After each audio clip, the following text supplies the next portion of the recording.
valedictorian of a class, another student who is currently a sophomore. I'm super grateful for the support and the instruction and the guidance they've both received from staff and teachers there over the years. So, yeah, I also just want to thank all of you for being here. I know everybody's busy. This is an important meeting, so I'm glad you made time to be here.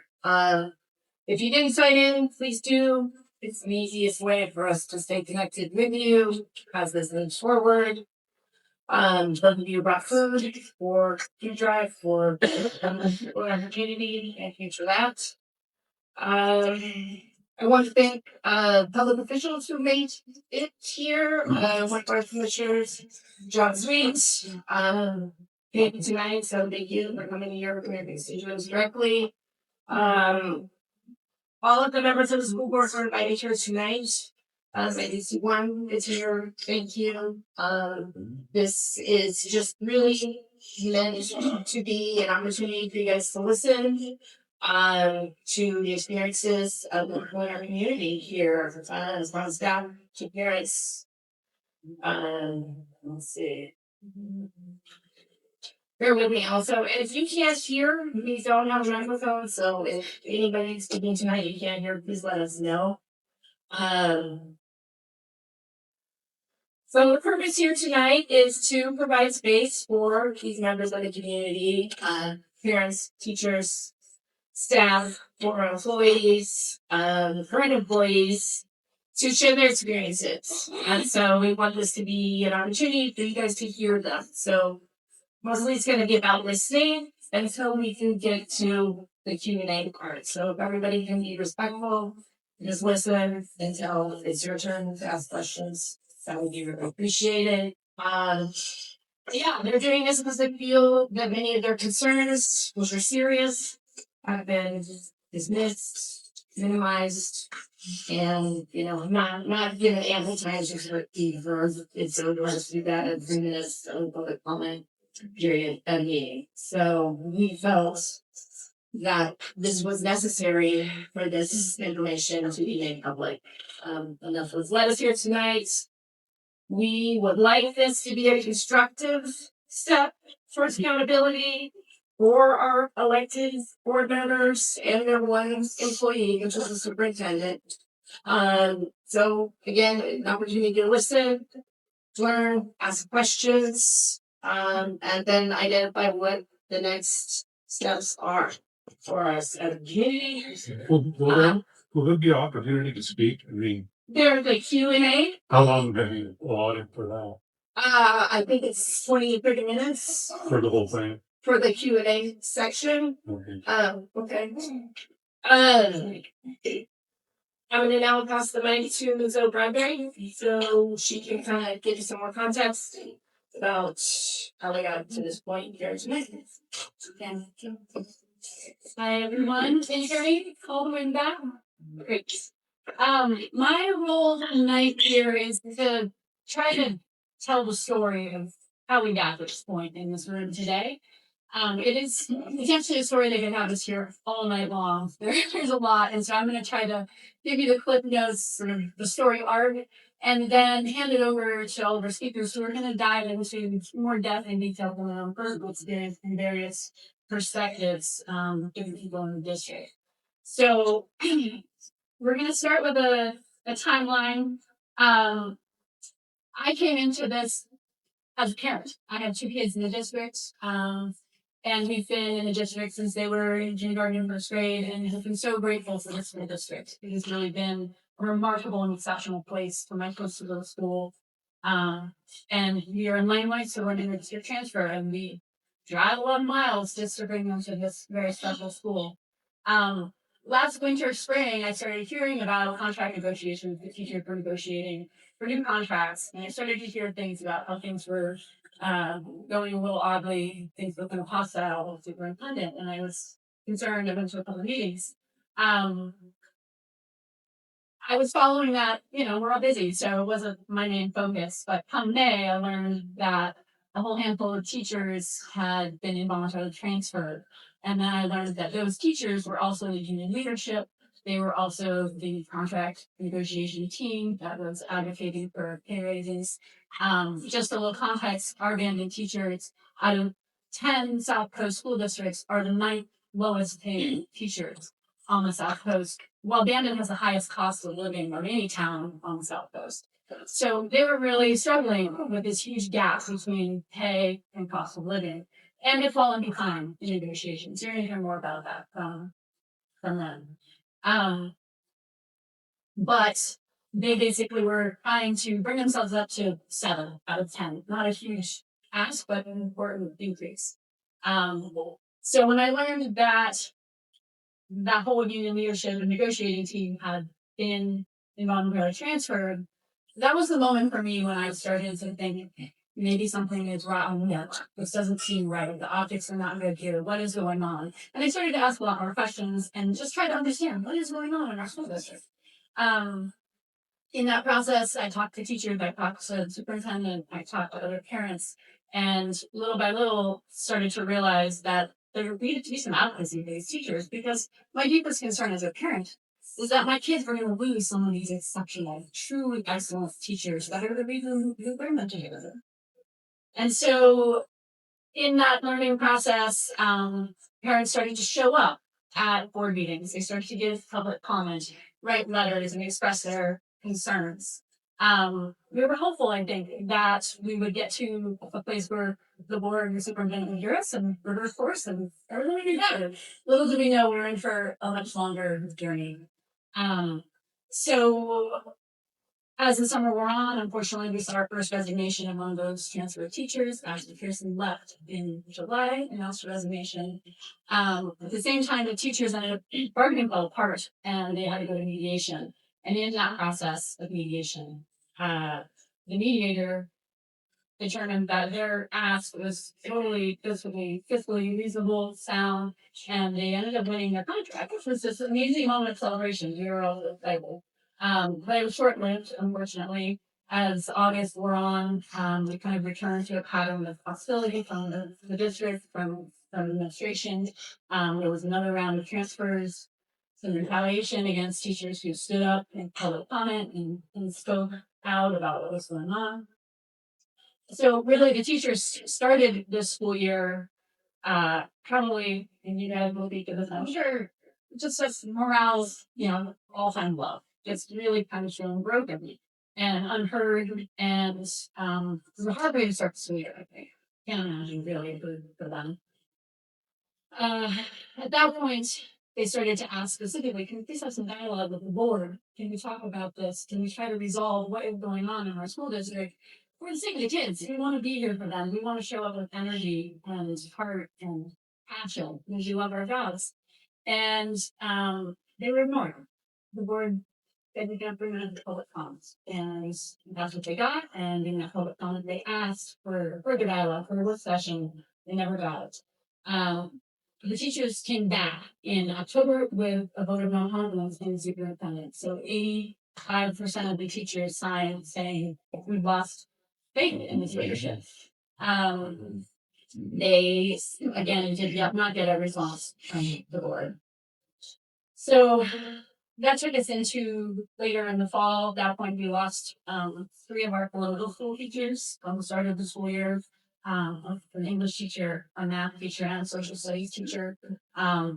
Just 2 months into the year, which really left a lot of our kids in the lurch and feeling, I think they had been riding a roller coaster the last 6 weeks in this transition as the new teachers try to get their feet underneath them and figure out where the kids are and then move forward in classrooms that are new to everyone. So finally, the last month, 6 weeks, we got to a place where there was sort of an escalation of tensions. The district removed all of the school board meeting recordings, which is public records. There were also starting to be a lot of reviews of those meetings because there were a lot of people coming to them and a lot of comment from the public. But suddenly they just disappeared, which was very concerning in terms of transparency and what is going on, what are they trying to hide. There was a workplace survey sent out to all staff asking about their experience bullying with retaliation. It was very in the end, I think kind of backfired because people felt like that made people very unsafe, and not supported the way they were asking to be. And finally, just this last Monday, there was a work session where I think again the board's attempts to talk about workplace culture kind of avoided because it ended up being very negative and kind of an attack session on many of these teachers. So that's sort of the quick arc of where we are, how we got here. Along the way, there has been a response, a growing response from the community. It started back in June, right after the voluntary transfers happened and were announced. There was a student organized protest outside of the district office. There was a board meeting where a lot of people showed up to speak and express their concern about these numbers and ask them to be reversed. And there were also, like I said, meetings with the superintendent, with parents to try to understand what's going on, what are the reasons for this. But those concerns grew over the course of the summer, to the point where a couple of formal complaints were filed by groups of parents asking for the transfers to be reversed. More public comments asking again for us to respect our teachers. And even at that point, teachers themselves were standing up and pointing out some of the issues. In the fall, again, I think just sort of a swelling voice of concern from the public. So more formal complaints were filed, asking specifically a couple of board members recuse themselves of the close personal relationships with the superintendent.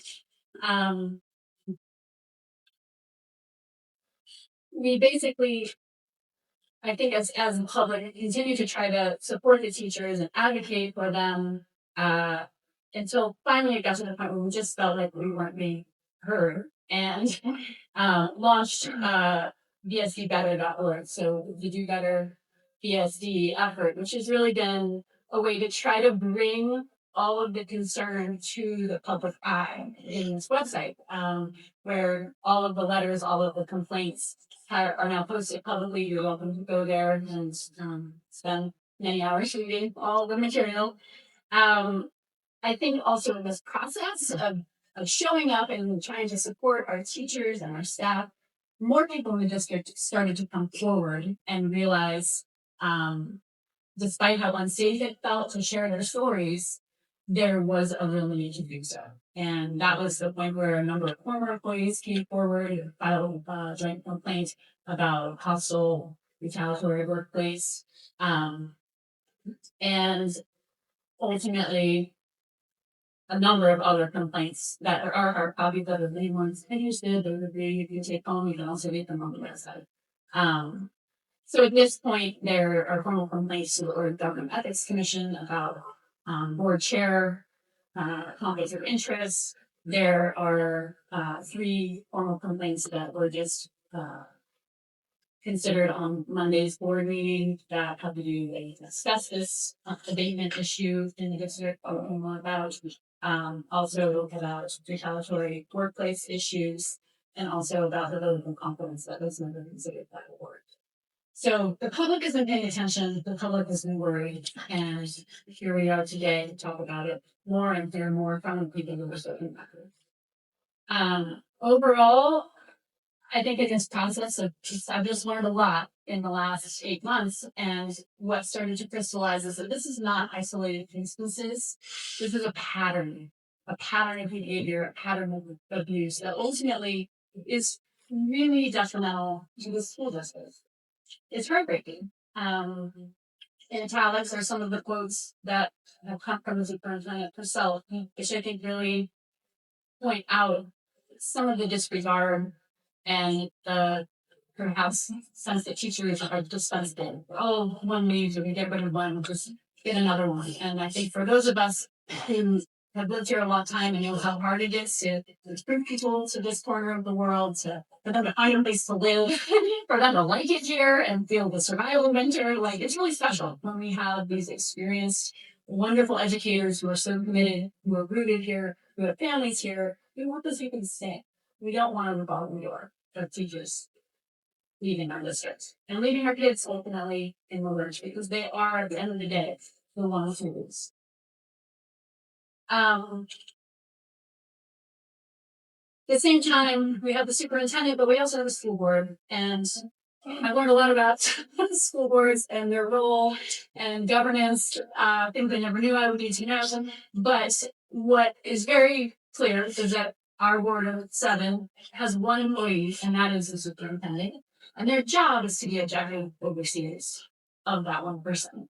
And they're not supposed to let personal relationships or bias, any of those things cloud their ability to look at whether this employee is doing a good job stewarding this district. So unfortunately on the board, we have seen pattern as well of disregard towards teachers, ignoring complaints, stonewalling, not getting responses from them when we reach out with concerns.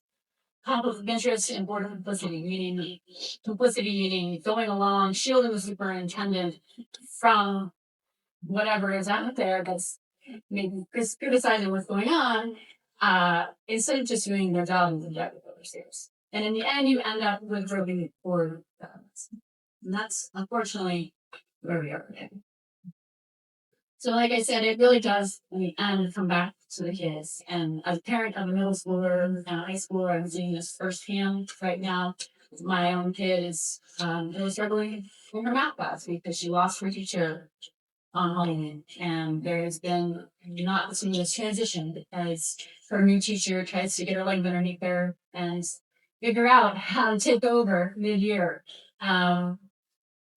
So in middle school in particular has been impacted. We have four teachers they've lost since September. High school as well. They lost our teacher. She was someone, actually, person who took the team all the way, won the state championship last year and took them to nationals. She also was credentialed in a way that allowed her to offer that class as dual credit. So they got college credit as well. One of the most rigorous classes in high school. It's no longer offered for dual credit. And teachers themselves report feeling unsafe. That really doesn't affect learning environment. If people can't feel like they can shine in their jobs because they feel unsafe with right use of the district. High turnover, it's an alarming rate of turnover just in this 1 year that causes a lot of disruption. And I would say as a parent, I'm not the only one that is wondering, where is the end help? Is this as good as we can do? Because I hope not. I really want this district to thrive and return to the exceptional place that I consider it to be. I believe it can be. So with that, I am going to hand it over to Anna, and she's going to introduce our teacher. So, panel segment. This is another opportunity for you to listen to teachers, parents, and former employees about their experiences. You will have a chance to ask questions at this panel, but please, while they're speaking, let them do their thing. If you think very tender to listen, so let's give them the opportunity to tell their stories and hear their experiences. We are going to have a Q&A in the Q&A section. Yeah, I was just wondering when you're going to let the parents talk. It's funny in this perspective. Like I said, it's a Q&A is clearly on the agenda. There's snacks over there. If you're hungry or thirsty, please, relax and listen. First I'm going to introduce Jen Els. She's a teacher and Bandon School Administrator. Thank you all for coming. It's always tough to listen. I do appreciate every single person in this room coming here.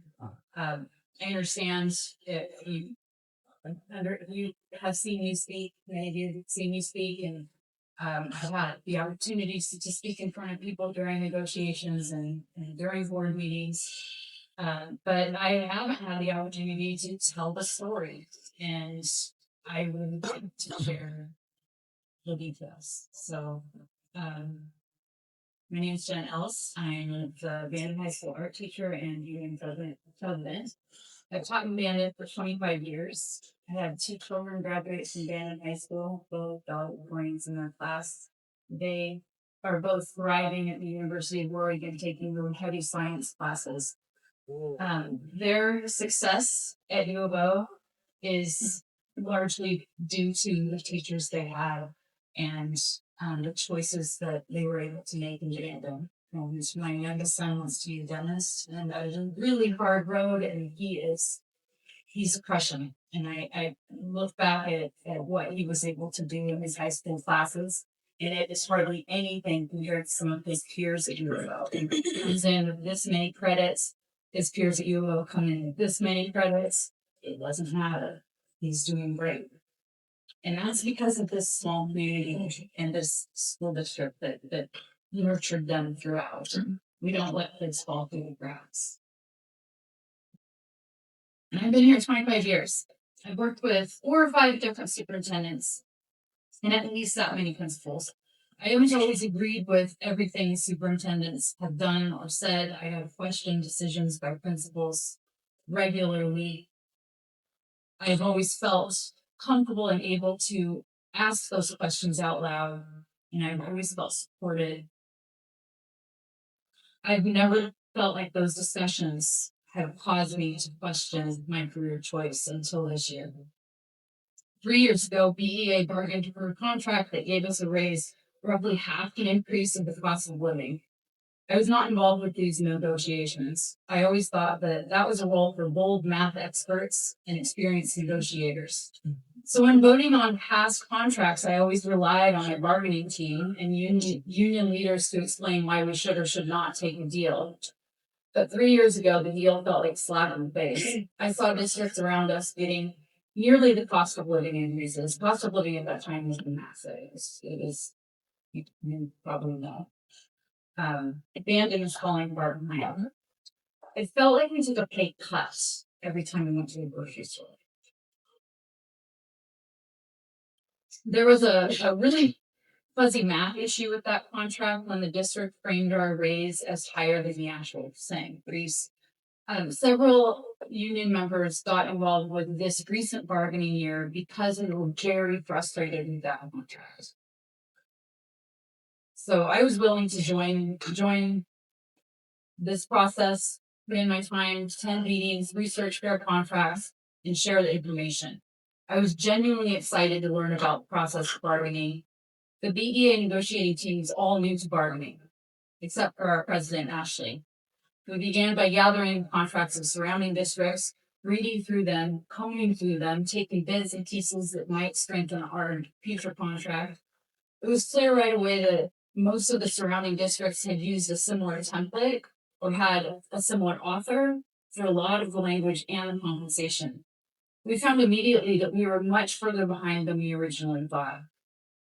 We took the appropriate steps to gather information, union members take their concerns into account, and craft a proposal that really reached for the stars and the moon.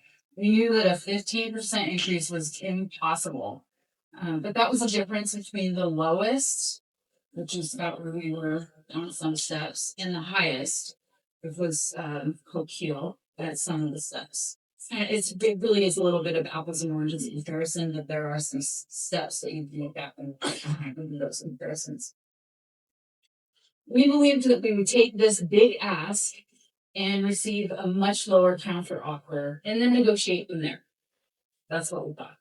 That is not how things progressed. During our first meeting, we experienced Ms. Schmier saying things to board members that were not true. She pulled a dramatic stunt at the second meeting, telling us to fire 10 employees, the union to fire 10 employees. Ms. Schmier talked about how greedy and uncaring we appeared because of our proposal. She was harsh and cruel, bullying rather than negotiating. We left that meeting feeling as if there was no point to continue talking. She was unable to handle normal bargaining without making it personal. It was actually really shocking. There are countless details about this unusual and difficult negotiating year. People talk about how both sides have made all kinds of mistakes and acted in ways that they shouldn't have. I believe that the bargaining team maintained professionalism for a really long time. The one thing that I regret is that we didn't file a vote of no confidence or an official complaint immediately after that list of teachers was given to us in the list of fired people. The summary of marketing is that BEA changed our ask, lowered our percent increases several times. BSD never really significantly changed their offer. There were statements made against teachers by the superintendent over and over. In May, when we lowered our proposal yet again, the lawyer who started speaking on behalf of the district over Zoom pretty early on said, "You aren't listening to us. We are done here." You actually pointed out at us. It's time to move on to mediation. After mediation in July, we got almost exactly the raise we asked for in May. My take is that we had done extensive research, called on experts in school finance to look at our audit through ODE. We knew the district could afford to pay teachers the same as the surrounding districts. It seems as if the superintendent only did the hard math on that day in July. If the superintendent had worked on a reasonable proposal in April or May, we could have avoided a lot of heartbreak. Because in May, when the involuntary transfers happened in union years, we knew she was trying to break us. Unfortunately for the superintendent, there are bulldogs among us with a very strong sense of justice. We believe retaliations have occurred. We believe the superintendent has acted unethically over and over for 4 years. I believe the former employees who experienced constructive termination matter. Some of us can't let that go. We won't let that go. Our highest official could not navigate negotiations with an organized, educated union. She reverted to lashing out, hostility, and bullying. How can she expect to manage a truly difficult situation for a real financial crisis? Currently, we're in a mess. There are more than two sides. There's factions, people are scared. There's misinformation about everything that has happened, is currently happening, and real fears. All of us, administrators, teachers, support staff, board members, have real feelings and real concerns. We have to wade through the falsities and come back to the focus of our occupations, the kids. We will not allow bullying, intimidation, retaliation, or hostile environments to shape our district. We take so much care in the culture of our classrooms. How can we turn a blind eye when our leaders don't do that for us? There's a toxic mess that good-intentioned people have been pulled into, and it started with our superintendent and a massive failure of leadership. The culture of a place starts at the top. Who is not listening to our concerns, they're not taking the difficult actions that need to happen. On Monday, all Bandon School District employees, including admin, attended a mandatory work session with the school board on workplace culture. I think it was framed as a meeting that we had requested, but it was along with all other employees because all voices deserve to be heard. For sure, that is absolutely always true.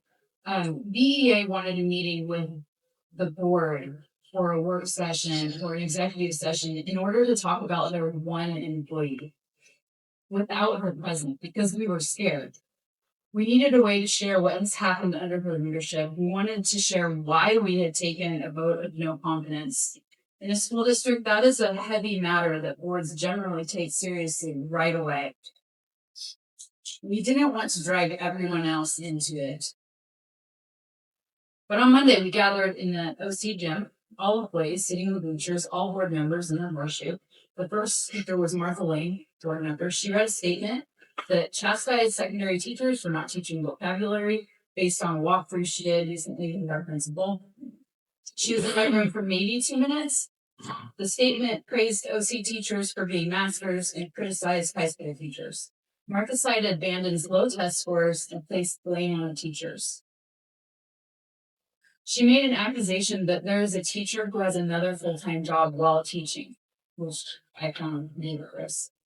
I was shocked by how mean-spirited it was and how inappropriate the board member would say these divisive and hurtful things in a meeting intending to mend the harm done over many months. She mentioned how the board was not there to do the union's bidding. Totally agree. A colleague described Martha's statement as one of the most aggressive statements I've ever heard made against our teachers here at Bandon School District. She attacked our integrity, our ability to do our jobs, and even compared us to the Trump administration. I'm amazed that anyone was able to speak up after this attack. I could not. It felt like an impossible environment.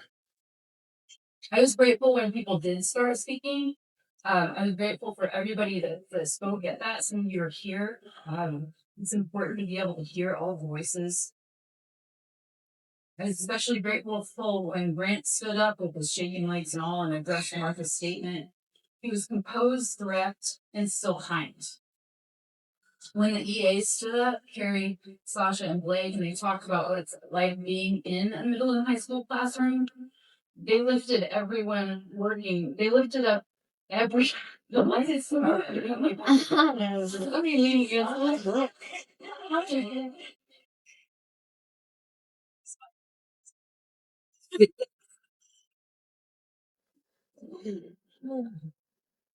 those EAs lifted up everyone working in schools. This is how we look. I was especially grateful for Elizabeth, the classified union president, who spoke up so bravely about what it was like to be on her bargaining team a few years ago and to try to negotiate with our superintendent. She had a similar tale of bullying and professional conduct and being made to feel unworthy of their compensation. This has happened before. People have been put in terrible places before. Why will it keep happening? I was relieved when Trent Hatfield took the mic and explained, plain as day, that 28 teachers, 85% of the union signed a letter asking for the board to conduct a thorough evaluation of the superintendent. And that at that point on Monday, teachers were still waiting to hear back about that. I'd love to address a few false narratives. The board chair at our meeting on Monday spoke about fear of teachers retaliating against her son, and I think another board member had those same concerns, and that's making me feel sick and heartbroken that anyone would think that's a possibility. I believe thoroughly in the integrity of my staff and every teacher in this district. We take each kid that walks into our rooms and we try our best to engage that kid and spark some curiosity and learning. We don't care who their parents are; they all get to learn. Another false narrative that there are outside influencers trying to push their agenda. I think that refers to Chico, who actually just arrived on the South Coast in November. He helped us organize and he helped us not cave when negotiations felt impossible. He helps us a lot. That's his job. He does a great job. He has no agenda. He is constantly asking what the union wants. He's directed by the union. So if Chico arrived in November and issues with the superintendent have been documented for over 4 years, he is not a problem. I'm only speaking from my experience. There are 42 other teachers with their own experiences. I never claim to speak for everyone. We focus all day, every day on our students. And all of this is just noise. It's taking a toll on me emotionally and physically, but my classroom remains always student focused. The noise does not enter my classroom. I know that's true for my colleagues. I carry genuine worry that the damage and division will deepen if our leadership does not change. Despite our best efforts, our students are feeling the damage. The resignation of excellent teachers and staff members hurts our kids the most. Thank you so much for your attention and listening. Our next speaker is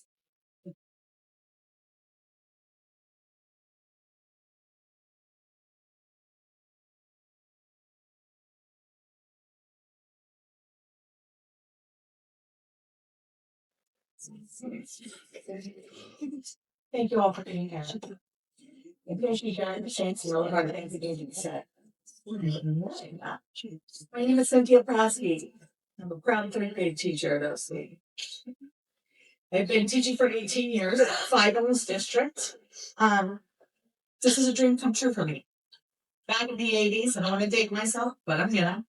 I said, someday I want to get the hell out of the city, go to the coast, work, retire, film the beach, and find a way to relax. And I don't figure out in my early 20s that was a necessary thing. So it took me until my 50s to get here, but I bought my home. I plan to stay until I drop my last breath. I'm very happy here. I chose this job Out of 5 interviews and 3 offers the week that I interviewed, because I trolled them on the website. And I looked at all the intervention and all the beautiful things that Ocean Crest had. And it was very clear after looking at all these schools online and reading greatschools.com reviews from parents and all the things. And thanks to my husband, who actually, while I was working full time during COVID, did the watch out for job openings. And so I'd come home from a long day teaching, and he'd say, "This one's open, this one's open." I'd start on cover letters. I take it very serious. I wanted to make one final move, a place to finish in time. And so I still feel very much that I landed with this. Ocean Crest is a fabulous school. Our leadership's competent, professional, respectful. We have been the least impacted out of our 3 buildings. And I think that even with that minimal impactment, I've watched the morale of my teachers there struggle and suffer. Yeah, we lost a math teacher, an intervention teacher. We really need to have that come back. I hope it does. We lost a PE teacher. They will start teaching our own. It's not ideal. By the time we set up, break down, it's 15 minutes later. We're catching. We're getting it done. Because why? They're Americans. It's very different from the retaliation practices and teacher laws and overall environment of distrust and hostility and bullying and toxicity that the other 2 buildings are dealing with. I feel it out of them. I can't imagine how to work under that trust. I just am so grateful for the leadership that must be. And she does that. I am up here tonight because I am the building representation for the union. So I am their voice of contact. I am my teachers' advocates, their advocates. And I want to always make sure I hear their voices when they have concerns. And they know they can come to me. And I send out regular emails, like checking in. How are we doing? So I'm really trying to monitor and keep abreast on morale and how people are feeling. Because I can't do anything for middle school and high school. We can do something for the teachers. That is a big reason why. I was at the first part session. Oh, and I signed up for this thing because I thought I would learn some stuff. I have never, ever been a part of a union representation company before. And I really didn't even feel confident I could do it. I'm really honest. 3 of my teachers threw me under the bus at a meeting. And I said, Cynthia, you should do this. You should do this. Then they not go in me. And I was like, I just started my master's program, but okay. And I went to Mrs. Wayner in school and I said, well, they sucked me into it. And I just don't feel confident. You've been in the union, and what do I need to know? And she said, you're perfect for the job. You're an advocate. You have a strong voice. You stand up for people. You advocate for children. You advocate for your colleagues. You advocate for me when I need it. She goes, that's all you need to know. The rest you'll fall into it. So then I went wholeheartedly into this idea of learning. Like, great, let's learn. And my team was amazing. We all took different tasks. Mine was to check out what insurance or what the different benefits that the districts were getting. Everybody took a fit. Kevin used up the hard work, the finances, looking at the reality of where we were compared to other districts. And I remember jaw-dropping moments when we pulled up data and we're like, how did we got this far behind? So we did go in with some strong intentions. And we did have this fabulous leader show up on our doorstep who said, you can do this. I'll guide you, but you guys tell me what you want to do. And through the whole way, she has supported us by just saying, tell me what you want. There's never been other than supportive guidance on his, I would say, his agenda. His agenda is support us. So, okay, comes my first read. I missed the first one. I got the norovirus. I was home, didn't attend, but I did hear big things. It's time for the second bargaining session. We go in, it's quiet. They've got a very large room across the table from us. And there was this interesting thing that happened. Mrs. Shamir was like, you guys are worthless. She looks at the number, and you are worthless. You know you're worthless. We want to take it. You really work hard, and we know you deserve this raise. And there was this shift on her face. And she drew down in front of each one of us a list of our teachers, organized by data type. A lot of my teachers are right up here at the top. Her narrative turned ugly and scary. It wasn't even legal. You pick the 10. You pick the 10 are going to get take slipped, she said. And I'm looking at Chico like, what? I thought collective good big bargaining would be one. It almost seemed rehearsed. I was very concerned. Matter of fact, we were so flabbergasted, we really didn't know how to respond. We got when we left. How do you respond to that? Well, word flies around fast in this little town. I start pretty looking.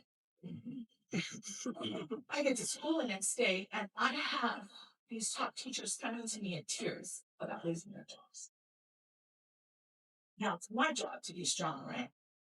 Not show that emotion. And valuably say to them, that is not going to happen. One, it's not legal. We don't choose who comes and goes. We're just the union in representation. I spent the next week talking people out of their trees. People were scared. People in tears. I did not like that part of my job, but I did it. And I certainly hope if any of you are here tonight, and I haven't noticed you, that you felt that support and love. And I haven't got down a second since. I haven't missed a meeting since, whether it be a bargaining session, a school board meeting, or whatever. I'm here to see, watch, learn, observe, and hold accountable. I would expect the same to me from my parents, from my students, my family, my peers. I don't really know if I want to bring this in energy or what I want to do with it. Something told me not to. It was theatrics. It's theatrics. Truth. Lowest paid, living in the highest cost of living area. Those made transfers, involuntary transfers come. I can't believe it again. The union president is the first one to get hit. Then they get a couple more people on our bargaining team. And I'm thinking, oh boy, ties in the back of my head. Wow, it's pretty hard to constructively organize, lesson plan, deliver, take care of my children. They're 8 and 9. They need a lot of hugs and loves and supports, as well as an education. When you're thinking, like, something, do something. Am I going to lose this? I just bought a house. I'm retired. Not very so. As Joe mentioned, the last offer we put on the table before the lawyer so rudely cut us off, except for going to vacation, was a 7-5 lot. 7 first year, 5 the next, 5 the last. That's what we got. It was affordable. We were told many times our asks were unreachable. But yet, an audit from the state said it could happen. The mediator, who would never, ever, ever try to bargain a deal that the district couldn't afford, she's very unbiased and looking out for both sides, said, this is doable. She came in and said, your offer is doable. So we got it. And we thought, thank God. Stuck out. It hasn't gotten better. That was shocking to me. I thought after we settled, it was like, oh no. 4 highly respected local educators left. I didn't have a chance to get to know them very well. They weren't in my building. But I certainly have seen the impact on the community and the parents and their peers. I've heard it, I've seen it.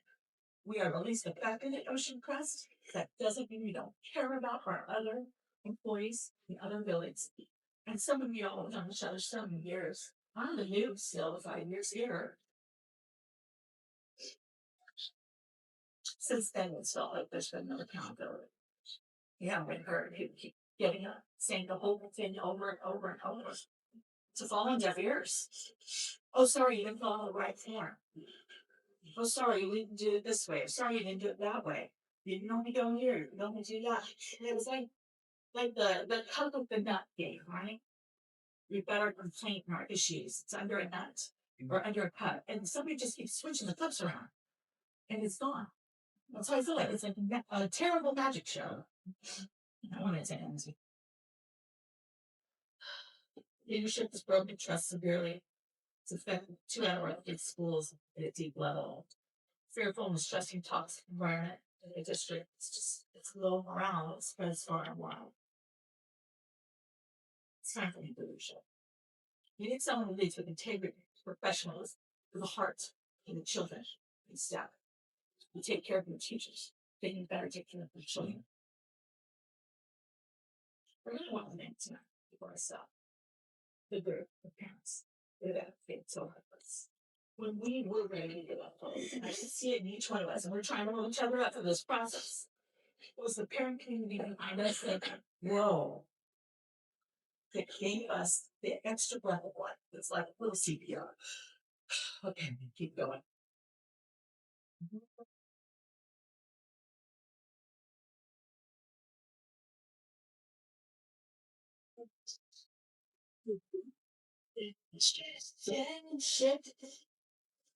Could I make a quick comment? You said we could comment during the. That actually wasn't the format, but. Oh, okay. Well, Yeah, we're gonna have a well, it sounds like Q&A. you just want to hear what you guys got to say and not, what it is. Exactly. I'm looking One at side of the story is all we're getting there. Yeah. Yeah. So what I'd like On to. the agenda, I'm telling the story. That's the question. I'm sorry, there is a Q&A part. Everyone will be able to ask a question. So far, Because this is the program. all I'm hearing is I came here because I thought this was for the betterment of our students. And all I've heard so far is we need a raise, we got that. My feelings are. My feelings are hurt, I'm bullied, I'm scared. How about we? do you want to speak around and hear about the asbestos? No, but oh my God, that's.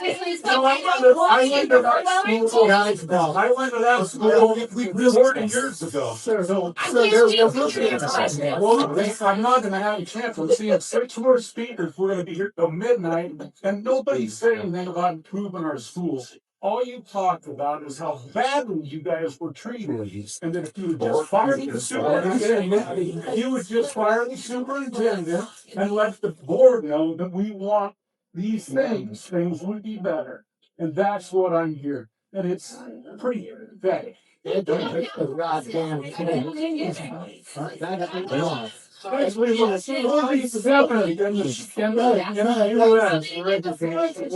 Now, I'm gonna start by saying that being bullied is not part of our job. It is not. And you have no idea what you're talking about. Well, how about you listen to one of our people? I will when it's Q&A. This is the last one I'm gonna do. All right, go ahead, carry on. As young person, I have been a middle school math teacher, or I was a middle school math teacher from 2020 to recent year to the beginning of this year. Predominantly 7th and 8th grade, but this year's 6th and 7th. That's a beginning. I've been an educator for 18 years, and I never would have considered moving a teaching position here until this year. There are a few reasons for my resignation from Bandon School District. I'm not going to go into detail on the first one because the toxic environment has been talked about by other speakers. The list of 10 teachers that we needed to decide to fire most definitely did happen. So whoever said it didn't happen is wrong.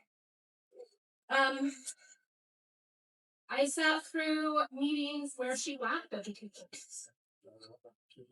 I watched her get very emotional in meetings, in negotiating meetings. It builds a culture of distrust and fear among teachers in the district. And that's all I'm going to say about that portion. The other reason for my resignation was the choice by the district to skip all 8th grade students up to Algebra 1 this year. I've taught middle school math for 11 years, and I've never heard of a district skipping all 8th grade students an entire grade level regardless of ability. 8th grade math is pre-algebra. It prepares students for Algebra 1. The 8th graders this year, other than those who had already been advanced, have completely skipped pre-algebra and been thrown into Algebra 1. This decision is reckless and is not what best for kids. Advancing students who are not ready to listen further behind, give them content they are not ready to take in, and sends them up failure. The reasoning that I was given was that we needed to increase rigor. If you were at the last board meeting, then you know that there is not simply pushing students up in content.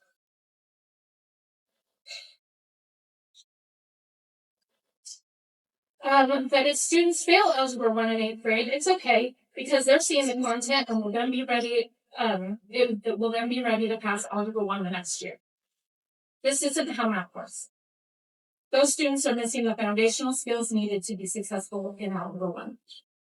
It has been stated at board meetings and to parents that the math pathways decision was a collaboration between administrators and math teachers.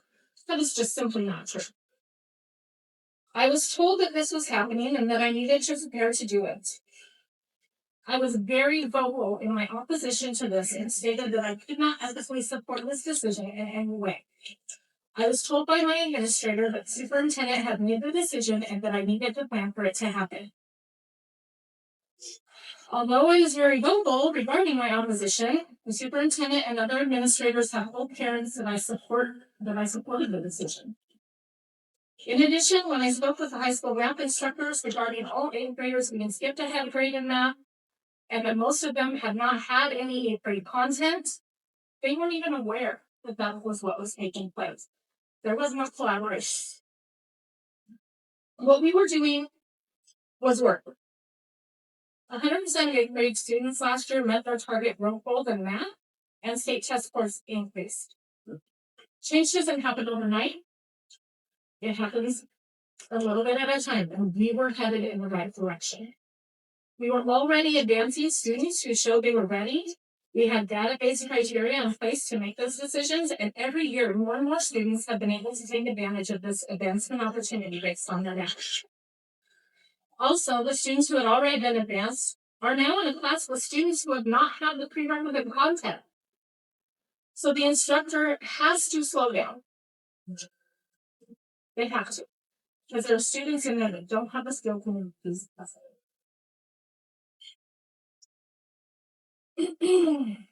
This negates the hard work that the advanced students have put in and slows down their progress.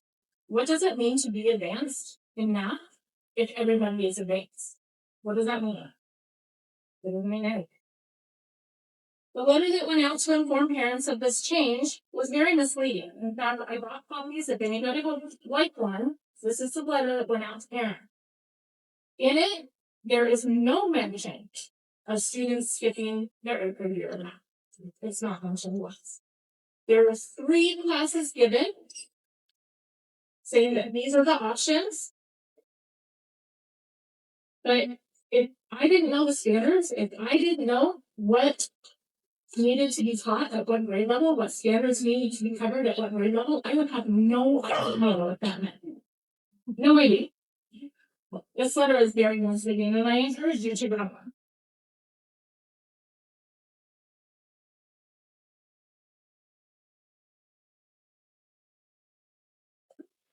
This year, it quickly became apparent that the grade level advancement for all was not working. The algebra topics class, I was told it was referred to as remedial several times. Algebra topics still covered Algebra 1, which is 9th grade standards. You can't have a remedial advanced class. It doesn't make sense. Remediation means to go back and meet students where they are, to fill in gaps that they have, to work with them on their level, to remediate. Not to advance them, but go slow. That doesn't work.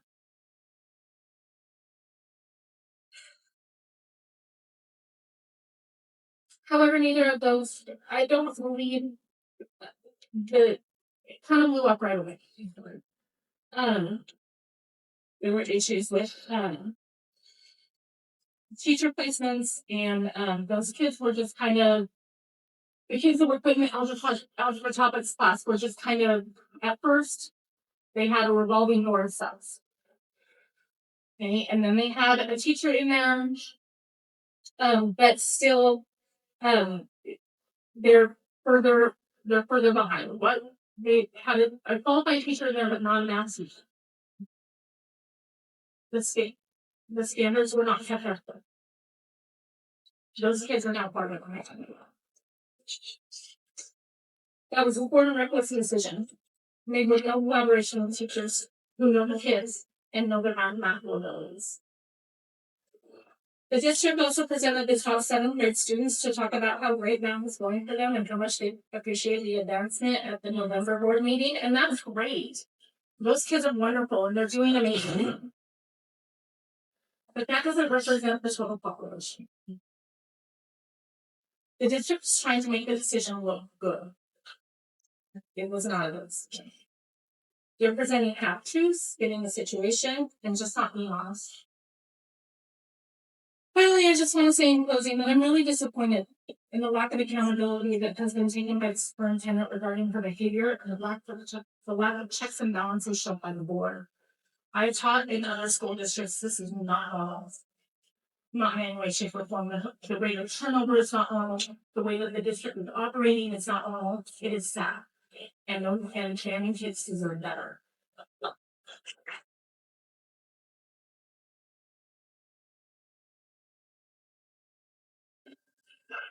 Our next speaker will be I'll let her. I'll get her new source out. You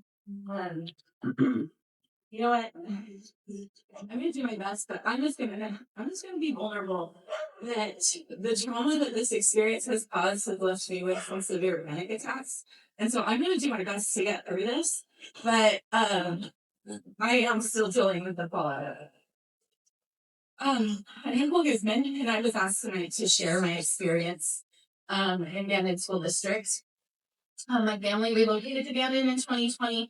I have 5 kids, 3 of them are in the Bandon schools. And we came here to be with my husband's parents. I worked as the middle school English teacher until about 6 weeks ago. And the past 2 years, I also served in the union for grade. I began teaching in 2001, and I've taught in multiple schools across 3 states. Every school I've worked in has its bright spots and its challenges.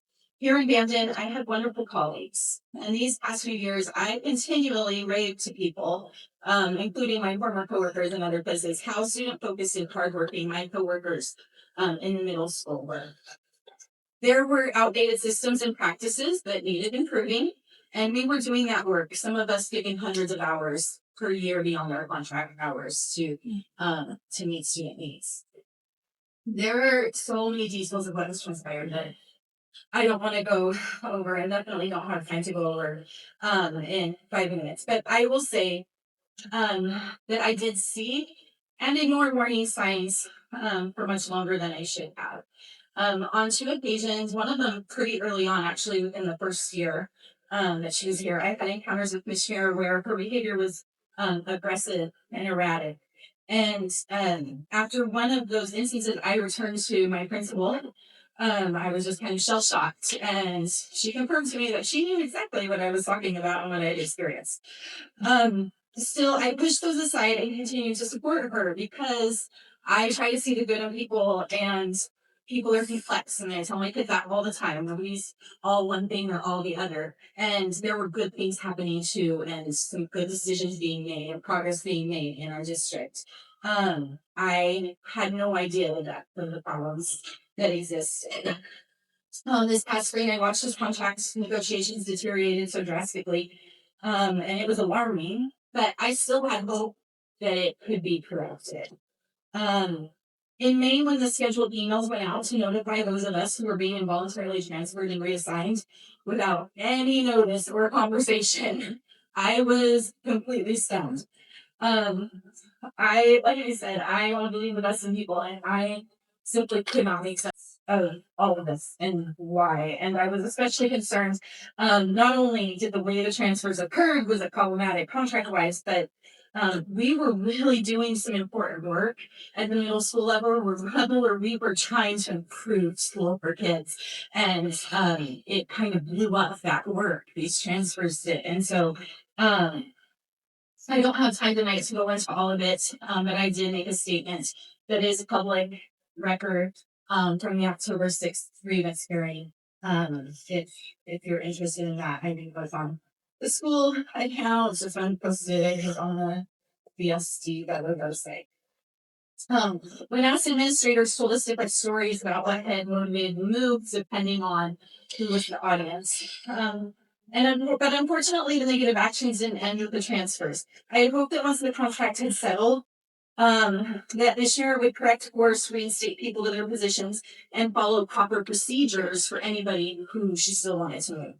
Instead, it quickly became clear to me that the district was going to make teachers pay for getting a raise by wreaking havoc on our jobs, our workloads, and even our public image. Several changes that were made had terrible consequences for students, including teachers being assigned to classes outside of their areas, combining multiple teaching positions, and drastically increasing some class sizes.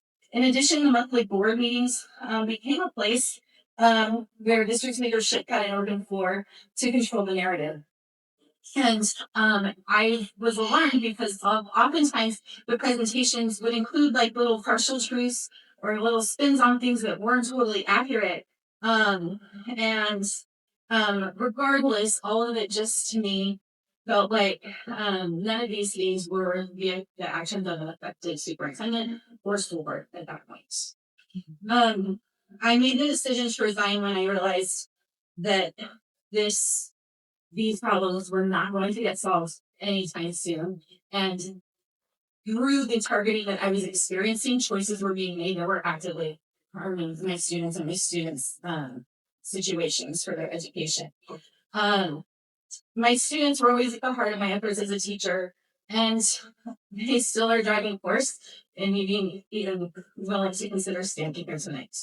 They deserve the best this community can give them. They deserve solid, stable leadership who can create a healthy, thriving school environment.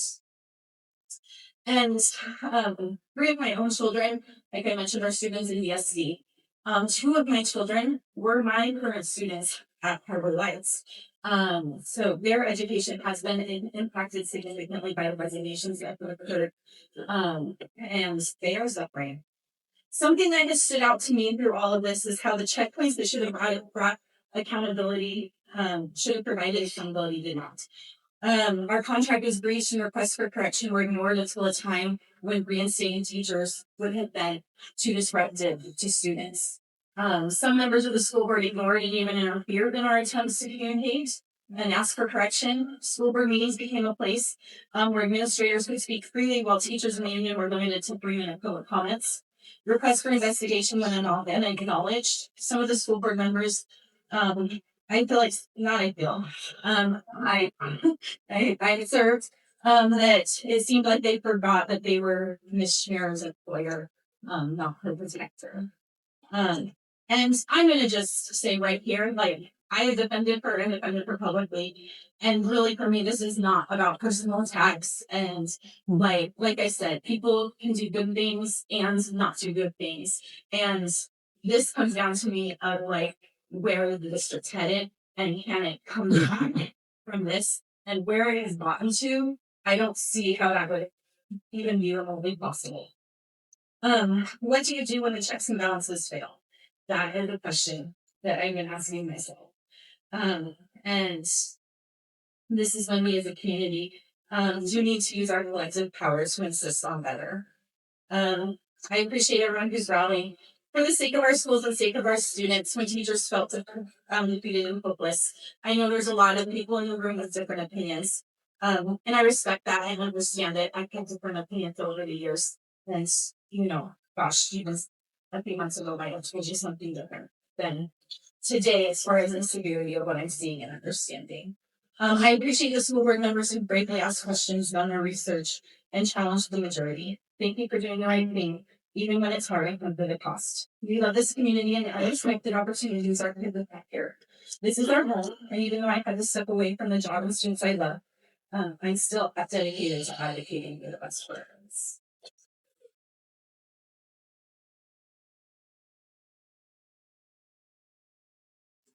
Yeah, I have to hear a different perspective now, not from an educator, but from the former director of operations. That's all. Yeah. All right.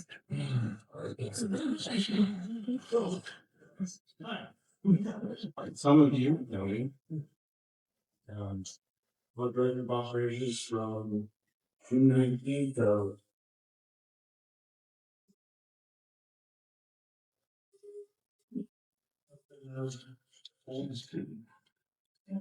23. And then time, yelled at, screamed at, told I didn't know shit about running a business. My wife and I packed our dolls and dishes and moved here so we could work at the Bandon School District. And I really enjoyed the job. I had tons of projects I wanted to do. I wanted to make the district better at the kids. Coaches, you can see all the work that I did behind the scenes. Volleyball nets, feeding lines in football fields, being there at night, taking care of all the cleanups from the football games, basketball games, taking care of Mr. Kitchen and his needs, best I could, and the crew I had. In that time, yeah, I'm not bragging. I've worked in a lot of shops. I've done a lot of work with a lot of people and done a lot of stuff. She hired her boyfriend. And she wanted her office remodeled right after she moved here. And I said, well, I know for a fact you pull this carpet up there, set that's the file. And she said, well, get in bed. So I did. I called American Bait in demo out of Washington. And just emailed them pictures, measurements, all the stuff. I don't count document. I have reached out to the gentleman who gave me that document. In the interim, I took that document in to the superintendent's office, put it on the desk, and boyfriend's sitting on the couch in the district office during business hours. And I said, Grant, you take a look at this. This is the data report for your office before you change this floor. And he goes, what's he doesn't this? Because you can say names here. Yeah. He says, well, how much is it? I don't remember it now. I guess 18, 19 grand, something like that. And he goes, well, they just see you coming because you're a school chump. You don't know any better. And I said, excuse me, are you part of this meeting? I'm here to talk to the boss. And she says directly to me, and I quote, we're not doing that. Her and her boyfriend got Miss Nicka, drove to Home Depot, bought flooring, and she told me, I want the furniture out of this office, which has been great. And you're just going to go group and move that out and move it back in, like the spring break.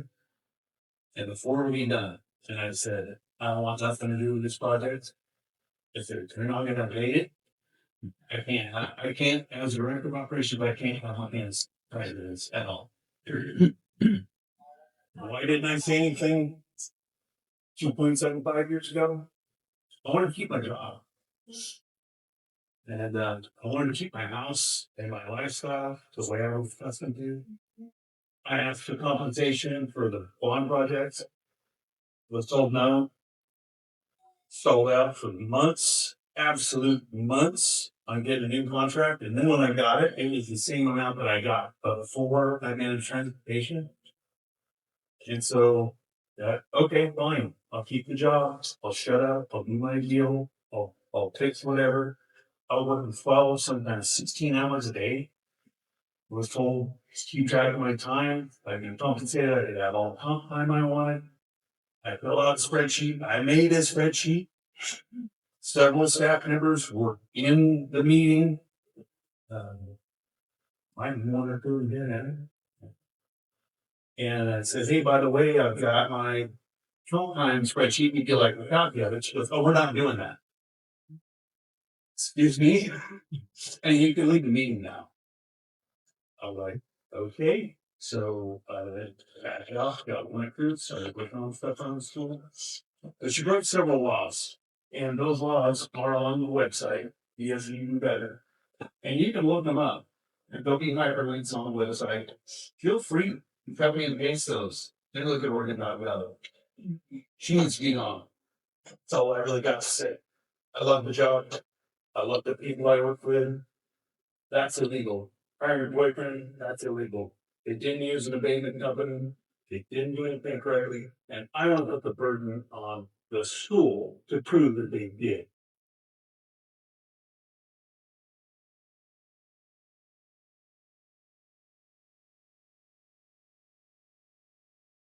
Well, Next, we're gonna get another perspective from the former business manager for BSC, Green Taylor. Right. Thank you. Hello, I'm Grant Taylor. I was with the manager here in 2021. And I have been for 3 years before Sean started, and some things happened within the first 2 months that were shocking to me, and I thought were unethical, and I did not align my career with that, so I resigned, and I'm gonna go through what some of those things are, and they're not normal, they're not ethical, and they're not legal. And I thought, okay, maybe that's a one-time thing, but I'm not going to be associated with that. So I removed myself, and I looked at a different job. And then fast forward to the teacher negotiations, I've heard some things that were very dishonest financially, and I knew that. And there's documents on the school website that show that there was dishonesty coming to the negotiations. So that really caught my interest. So 4 years after I resigned, I started digging deep, and I looked at all of the documents on the website. I started looking at what had been said publicly, and I realized that there were a lot of dishonest remarks that weren't being checked. And in the business office, there's checks and balances, and it's the business manager's job to help the superintendent understand what's legal and what's ethical.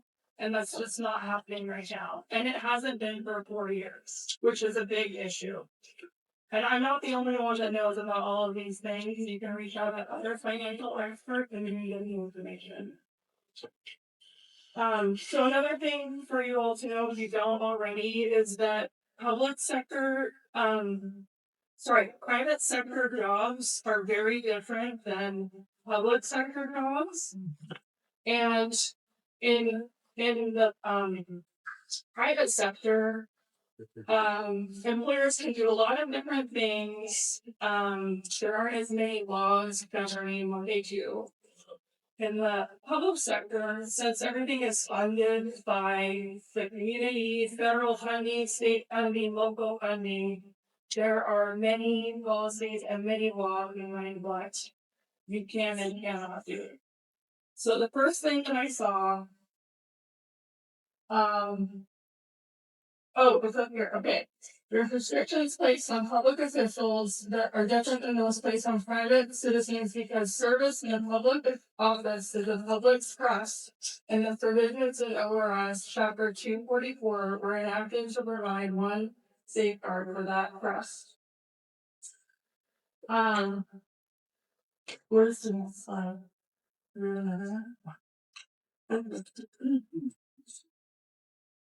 Okay. So this is what I saw, and I did take a screenshot of it on Facebook because I realized that this is very unethical, and this is the thing that I saw from Shauna Schneer that I thought, okay, she's just starting, she might not know that this is not allowed, but as a public official, you're not allowed to receive a gift that's over $50 in 1 year. This gift from the Booster Club is barely over $50. And the other reason why it's an issue is because the financial relationship there between the Booster Club leaders and her is it's a Booster Club, 2 of those members are her direct employers. And they're in charge of hiring, corrective action, and firing. So for her to have a financial relationship with Angela Curtis and Brianna Hutton in this manner is not okay. Okay. That was the slide. And the same thing.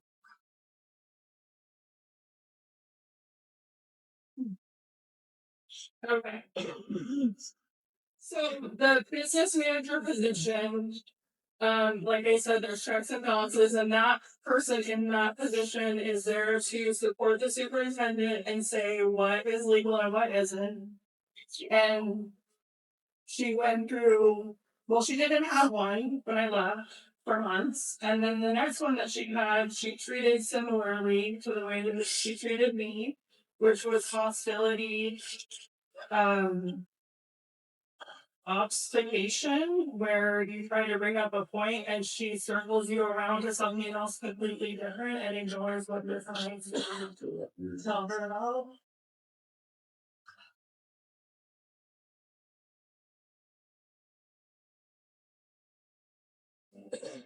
Um, okay, so, with this constructive termination that she's doing with employees, where she's treating people poorly and forcing them out of their jobs, it's very hard to fill that job in a small community when people talk about how they were treated. So with the director of operations job, when she said at one of the board meetings that she wasn't able to fill it with another person, I wonder why. And then she said that she had to take on that position. And I looked in the budget book, and I'm fairly certain that she awarded herself $25,000 for that position. That she said she didn't. I'm sorry, she quoted, "I sucked at it," but she got $25,000 for doing that for a short period of time. Yes, it's in the budget book. Sort of like the school district paid for their trip to Mexico last year and all the bullshit started. We'll wait for the question and answer portion. Yeah. When's that gonna happen? The last 4 Yeah. minutes? Can we talk now? Guys, well, Listen. This is how this is stuff, okay? Wait till the it's only done good. Yeah, I know. They don't want to hear Probably don't feel safe. Okay, in the October, there's one more point I would like to make. In the October board meeting, at minute 52, Shauna Schneer was dishonest to the public when she said, "I have not been getting giant pay increases." And this is something that she kept saying during teacher negotiations as well. So I don't know why she doubled down on that, and I don't know why she hasn't corrected herself or why her business manager hasn't corrected her. But when I look at it in the budget book, you can find her salary, and she's given herself a 6.025 increase every year. But she's also hiding part of her salary in other parts of the budget where you can't find them. And whereas most of the employees and the COLA, which is the cost of living increase, is 3 to 4% every year. So she's giving herself double, but she's not being honest about that because that is a big giant pay increase. So I'm very concerned about the dishonesty there. And then the other piece that she said at the October board meeting was that there was a part-time individual working at the district office when she got there, which is not true. She's referring to the grant manager, who is Sabrina Belletti. And that job that Sabrina is doing is something that our previous superintendent did before her. And the salary for that is about $135,000 per year, which is something the superintendent used to do. So that's one last job for the superintendent, and someone else is doing it. And there's also a homeless liaison position that the superintendent had always taken on, and she's set up a stipend for herself for that as well. That's all I have to say.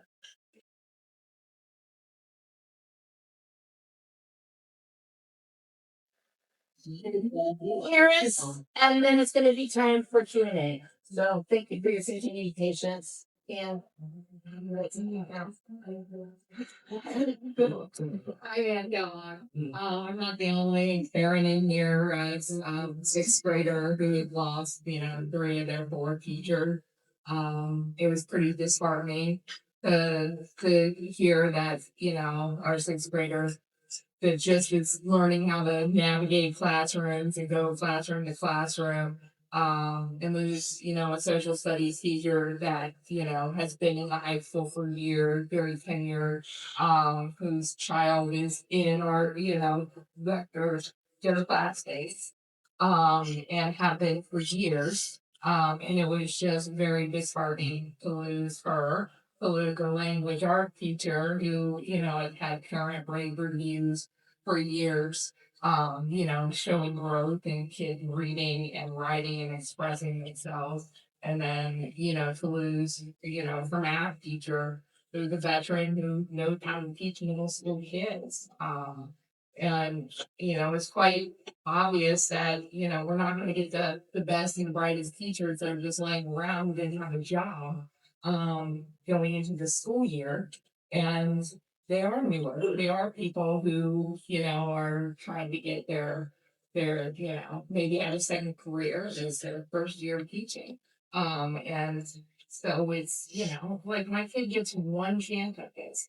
And I know that doesn't matter to some people and just think, well, that's life, but it's not what we signed up for. And then to hear just the background about the teachers and just the attitude of teachers being greedy and I'm just not understanding like how this dynamic happened as a parent. And I've never seen such a hostile environment with teachers. And that's why, you know, I go to the school board meetings and, I'm just not willing to tolerate it anymore. I work in healthcare. I've hired tons of physicians and providers. I've done and worked in very professional environment. And this wouldn't happen in where, in institutions where you follow employment law, you don't retaliate. And so to me, it's just not acceptable. Amber has some of the sharing.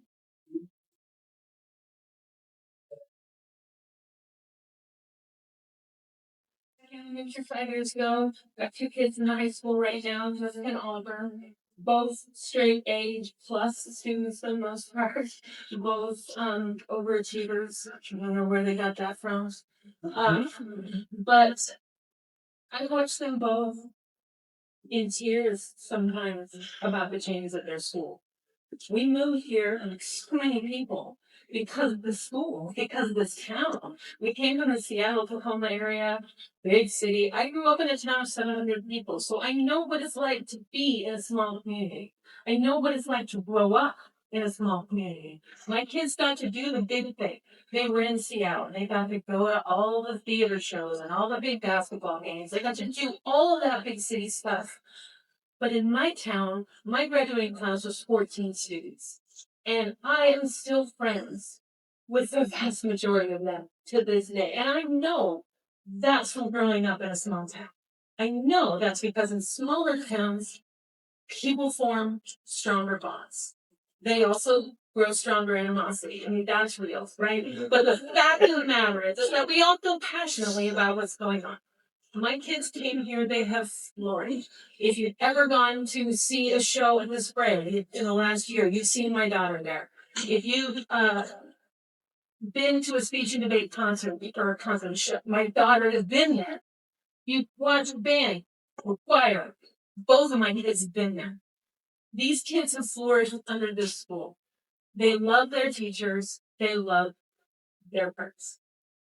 What they came to me last year, my daughter comes to me and she said, Mom, my friend Samantha is doing a protest in support of the teachers, and I want to be there. And I'll admit, hey, big deep breath. Because I know in small towns that it's really hard to take a stand. Whether you agree with the stand or not is really hard because someone is going to be against you and someone's going to speak out in the middle of the meeting and someone's going to call you a jerk or someone's going to say something. And I just tried it. And I'm talking to you. Do you really, really want to do this? I'm not an activist. I never have been. I have very strong opinions, but I don't stand up holding picket signs. The first time was I did that when my daughter asked me to. And so on that day, when Sam and all those kids went out there, I stood out there with her. That's the first time in my life. I just don't do it. I just don't. I don't, I guess, have the courage of my own convictions sometimes. I just figure people will figure it out. It's going to all work out. But what that's done now is it's made her feel a little bit like she's an other.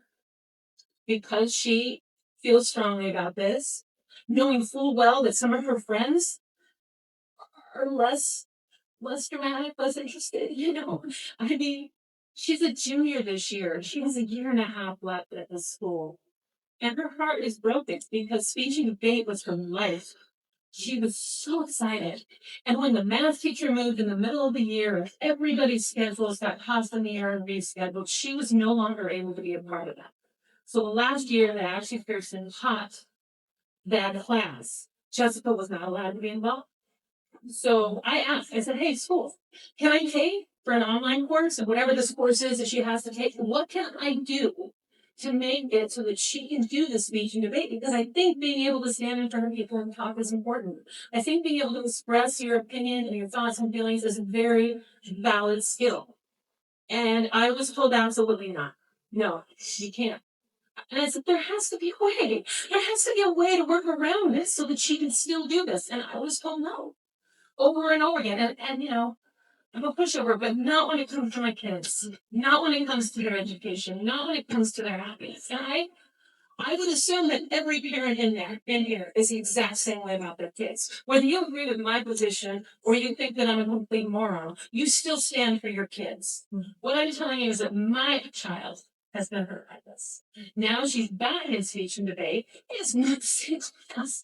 It is not the same caliber. She will not get her college legal credit. She will not be able to do the number of competitions that she did last year. And I don't blame the new instructor. That's not her fault. She's a perfectly nice person that I've spoken with, and I have no ill will towards her. It is not her fault. It's not any of these new teachers' fault that are coming in here and not able to get their sea legs fast enough because they've been put in a possible situation and they have been set up to fail. I mean, it's just not fair. And so my daughter is back in speech and debate. She went to her first tournament in almost a year, just the other day. And it was great. She was glad to have done. She didn't place, been out of it for a while, so it's new. But the fact remains that her progression, her trajectory changed specifically because of decisions that have been made on all levels of this situation. And what I would encourage everyone in here to try to do is to look at this from a more empirical situation and not an emotional one. This isn't easy for us. It's not easy for Jessica. Her best friend is in the middle of all of this, and she loves her, and I love her, and I love her family. But we are in this weird thing right now where we don't agree. So that doesn't mean we have to hate each other. That doesn't mean we have to yell and scream. All I have seen these teachers ask for is a seat at the table. Can we talk it through? And because that was denied, my teacher's education, my children's education has changed. My son asked me, begged me to pull him from his physical science class this year because he couldn't take it anymore. Because there was I hate to say the word unqualified, but the truth is that's what it is. It's a substitute teacher that is not a science teacher, that by state law is not allowed to be in the same space for more than 9 days. I know I'm a substitute teacher, so I know. Not for this school district because I assume that I would never get called. That's another story. That's a whole other story. I substitute all the time. I'm like, what is it over in Real Point? But the point is that he begged me to pull him from a science class. He said, Mom, I would rather take an extra science class my senior year than stay in this class where there's a teacher pushing a button, playing a video, and we're given a multiple choice thing to fill out afterwards. He said, I do anything. I will do any class. Don't make me sit here. I'm bored out of my mind. He's an A+ student. And he is begging to take anything but the one thing he loves, which is science, because his science teacher is not at the school right now. So what I would just ask you to do is to try to look at this from a fast-paced thing. Understand this isn't personal. It may feel personal to the superintendent, and I understand that. There are a lot of things being thrown. But the fact of the matter is that I don't believe for a minute that 85% of the teachers are making this up. I don't. And so somewhere along the line, somebody needs to sit down and talk this out like a normal face would. And bottom line, our kids are suffering. There's an opportunity here It's hard. It's really hard. There's an opportunity for us to change this tide and make things better. But it involves accountability and it involves people sitting down and being really, really, really honest about the pros and the cons. No one person is perfect and no one person is completely at fault. But there is a whole situation here that has built up that needs to change course. And I hope that you guys will try to not take it personally and try to take a look at what's going on and try to help us make some change.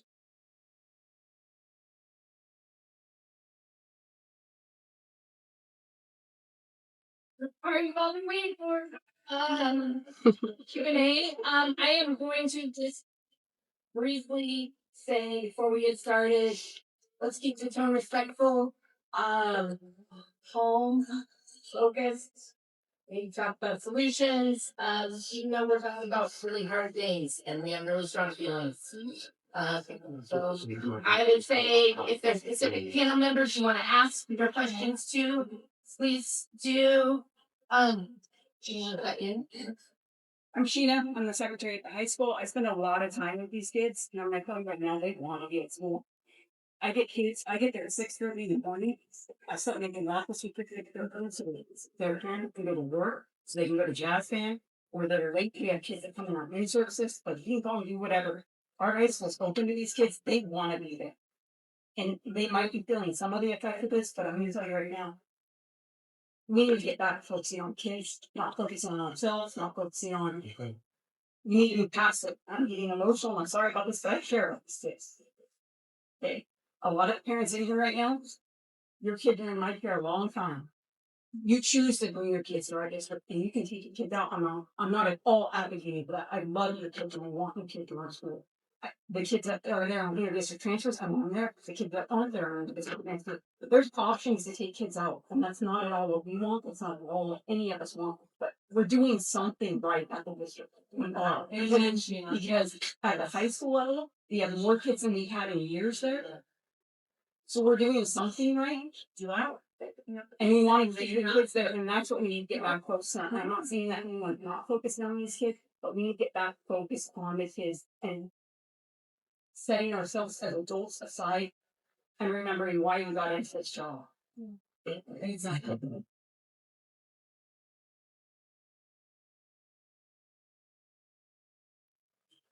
So most of you probably know me. I'm Jim Ryder, the vice principal at the high school.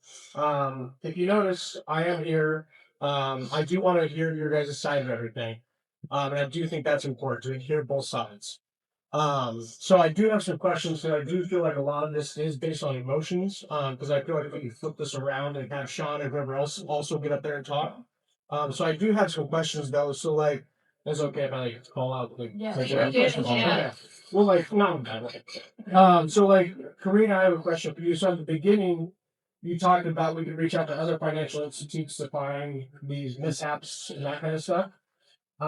Like as an average person, how am I supposed to figure that out? Like that's not like I don't know those other institutes. So I'm wondering is that something you guys can do and post on your guys' website if there is more information?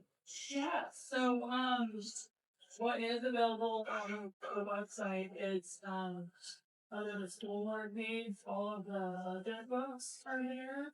And so if you open the highlights to the budget books, you can look through each section and you can see what the actual expenditures are for each area in the school. And you got those on a public request from the school district, or where did you get those? When I was the business manager there, I found out about financial transparency, and so I asked Adam Weiner if we could start posting the budget books on the website so that anyone in the community can look at them. Yeah. And then also the audit report books are posted on there, so you can scroll through the books. You can look to see like exactly actually.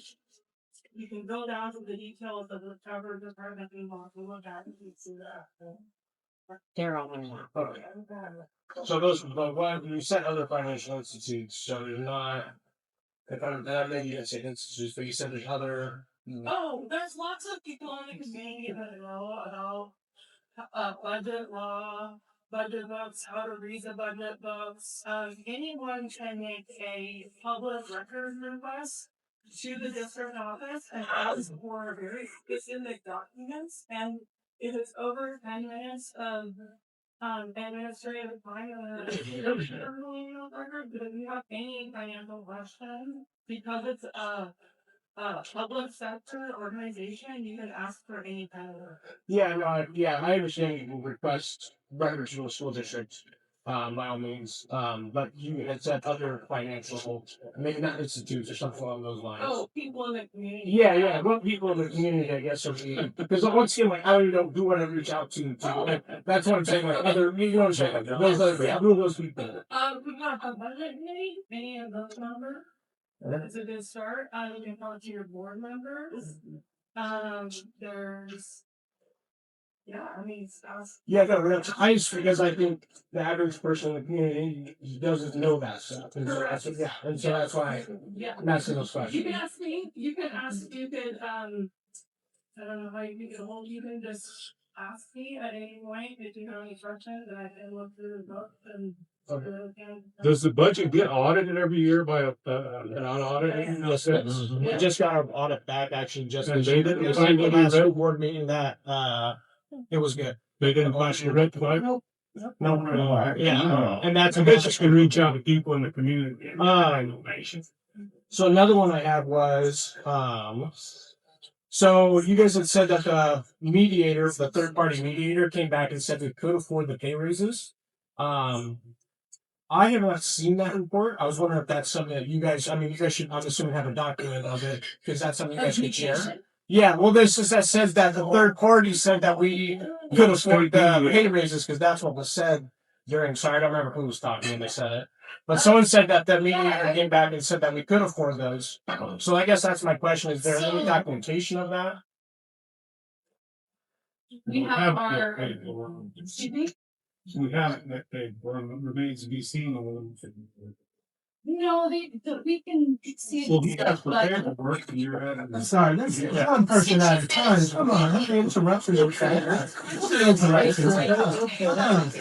Hey, it's okay. We're all on the same page here. So that's just, so yeah, just my question is, yeah, because All of our the third party, were. no, but talk about the third party person who came in, because someone said, yeah, So we, yep, So same for- came in and said that we could afford the pay Yeah. raise. so during every Yeah, is there any negotiation, documentation of that? Or, we had video and extensive notes taken. During mediation, if there was no video, the mediator would be, you're here, and we were in one room with the mediator, just BEA's negotiators, and then the mediator had a room by herself, and then she'd go to the district room and come back. right, And we have notes from that day. right, but I'm not asking for your notes though. I'm saying that mediator had to have created a document or an email or it's written somewhere that said the district can afford the pay raise, right? Or did they just give you a verbal? Mediation is usually verbal. It was. So they only gave a verbal, But there's we nothing in also documentation were, though at that the end says. of the day, I mean,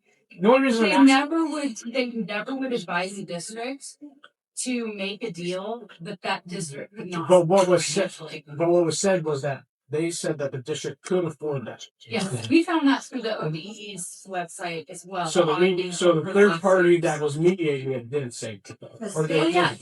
right, so that's what I said. Right, so, but they just gave you a verbal, there's no written documentation. It's not That's my question. It's not public, it was private. It was plus. Right, but so there's, but then once again though, so there is no written documentation though, it's all verbal. That's what we're saying, right? It's all verbal. We had to reach out to that mediator. Yeah, she was amazing. She was amazing. Or that it's their guide. Okay, It should be our burden to produce that information. It should be the district office.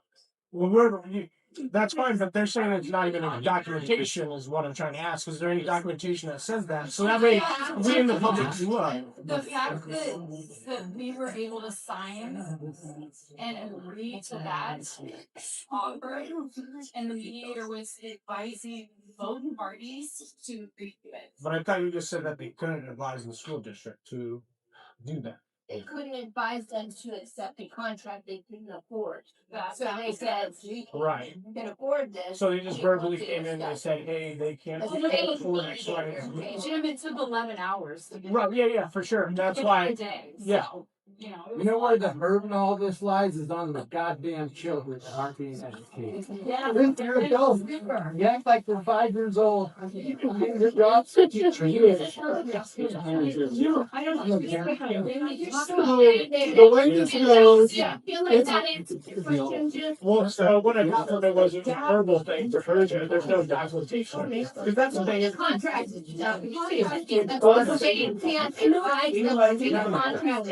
How are you? Guys, Because you can be here. They want you to leave. You can be here. Own the house. You said, why is he here? Yeah, own the house. Let him call. I can't be here. I didn't say that. I asked why. Just let him We're call. here to talk about this. I'm asking guys. Excuse me. Like I'm coming in as a neutral, like I'm not. I'm asking. I apologize. I thought I was doing a good job trying to stay with you guys. They're just trying to hear that hurts his eyes. Okay.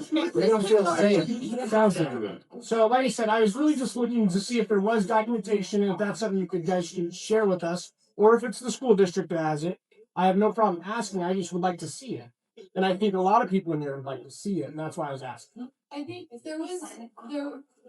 It's not the contract, guys. I'm asking for the third person, the mediator who's in there. Yeah, that said they can't afford it. They can. They can't, that's what I just said. They can't afford it, right? That's what I'm saying. So they said that, but there's no documentation that you guys can share with the public, whether it's from you guys or the school district or whoever. So That's my question. the documentation is the audit from ODE Okay. that we use, and the mediator had the same. Right. That's what we used, Okay. and we were within that in order to not go. And then so the mediator was just like, you're good to go. No, there was a lot of back and forth. Yeah, there was a lot of back and forth. Okay.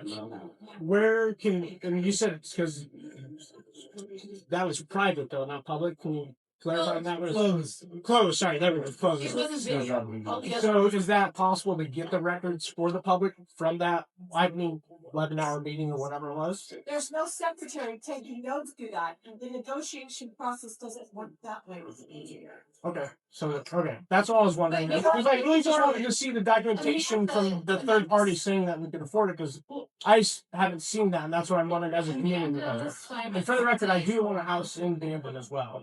Like, so I do. Science did a really good clarification. It was a mini presentation at the school board meeting. It was in the library, not in the. She did a presentation in the cafeteria that looks like, oh, here's this projection that looks like we're gonna fall short. But that was only on one budget line. Okay.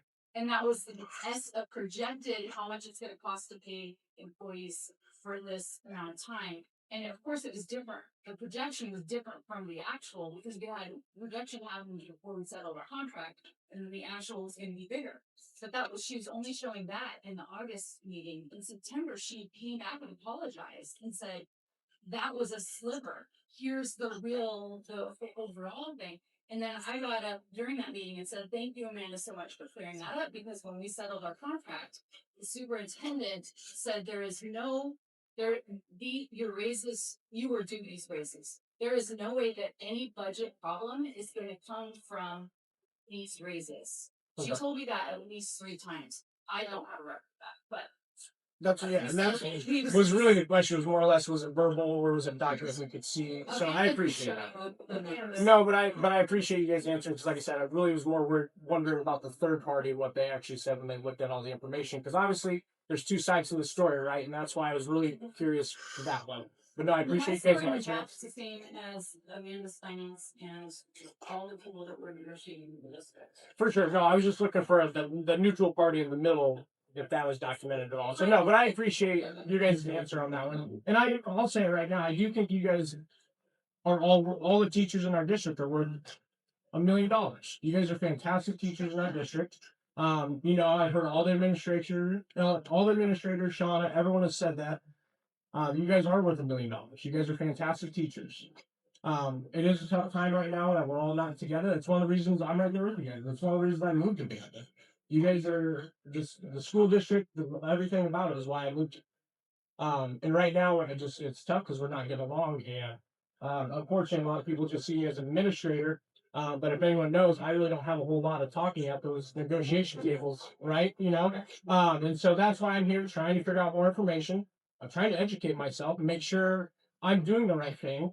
Because of course I don't agree with everything you guys said, right? And that's okay. But I'm here trying to figure out, am I wrong? Are you guys wrong? Who's wrong? Who's wrong? Where should I be? Am I doing the right thing? And so that's why I'm here.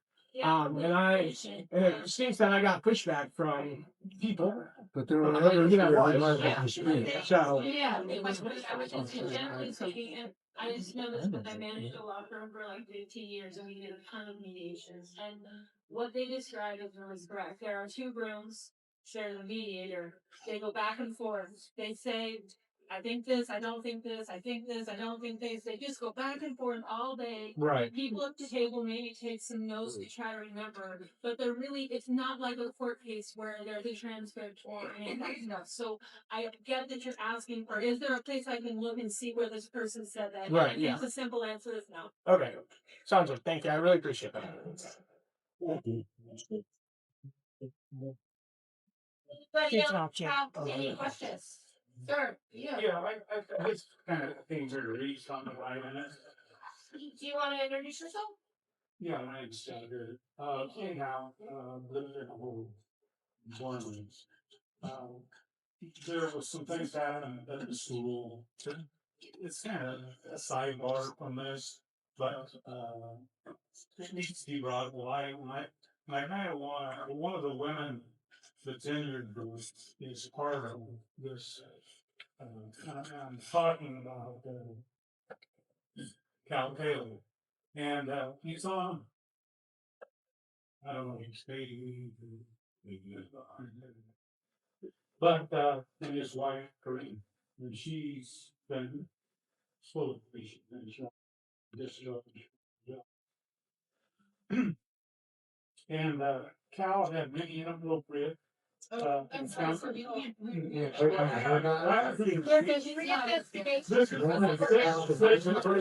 No, but this is a private.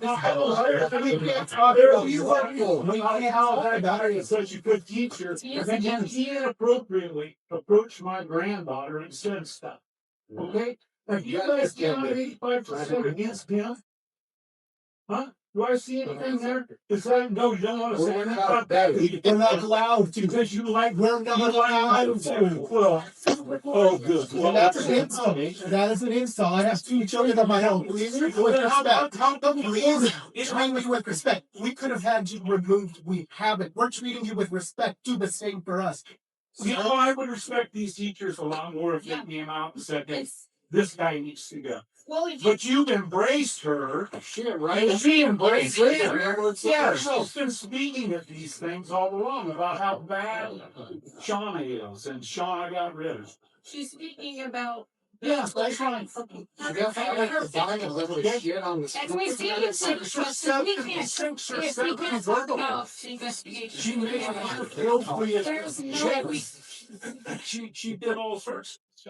I do have a question for the maintenance guy. If that asbestos is encapsulated, is it fine to leave it? Yeah. Okay, is that what it is? They encapsulate it with vinyl? They lay something over it? Ultimately, yes. Yeah, right, that's right, yeah. So you can encapsulate it, it's fine. But she didn't, it was $18,000 to a paint. That means tear it out, which when you tear out asbestos, you're gonna get more asbestos in the air if you encapsulate. So you're not you're being very disingenuous about what she said. Yes, you are. Yes, you are. Yeah, I know. I know the law. You can encapsulate. Well, no, he can't tell the lie the first time. He's gonna tell another one. You know, talk to the law.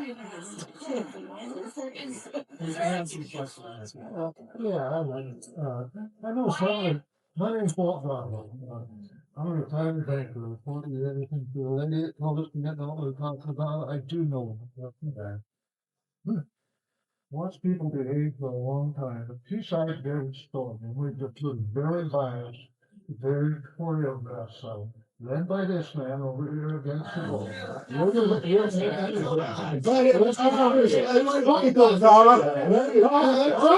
Let's go. Meeting up in this town, you have kept these people wound up all summer long. I've heard a little different timeline than what was presented up here. My wife spends a lot of time at the school. Talked up over 30 years, she's here every week. Mostly on volunteer time. She told me last May, this is gonna be a nasty contract negotiation. And it was. And it has gotten worse. She said, I will gladly cross the picket line because they are asking for the moon, the stars, and the sun. So that's what I heard all summer long. We had some things up there. So what if in October, after a nasty contract dispute area, 85% of the union employees voted no confidence. What about the non-union employees? Where did they go? And you know, because he has vested interest in this. Very vested interest in this. So don't change your head at me, man. Yeah, it's crazy. I'm not done yet. Just yet. If I saw right, because I think it was a blurry picture, that the Booster Club gave the brand new superintendent a coat. Is that what I saw? Yeah. And it might have been worth more than $50. So the Bandon Tigers Booster Club gave the brand new superintendent a coat that may have been worth more than $50. And that was the example you put up there of an unethical, dishonest superintendent. That's the best you could do? You know, that's what you put up there. It's pathetic. I really pathetic. Because you know you don't want to hear this. Public unions should not exist. Absolutely. I would like to just want to well, I would really invite you and all other people that are very skeptical about what we're saying to read through the formal complaints by Karina and Amanda and Chris that's on the website because that is a very small example of an unethical. So there's But as part of Shauna being a Booster Club member, why can't we all are getting? oh I'm not I'm just saying that like I'm just please saying. read what's on the It is website. a conflict of interest. It is in the government's eyes. I'm a big Booster Club member too. So You're gonna just send it.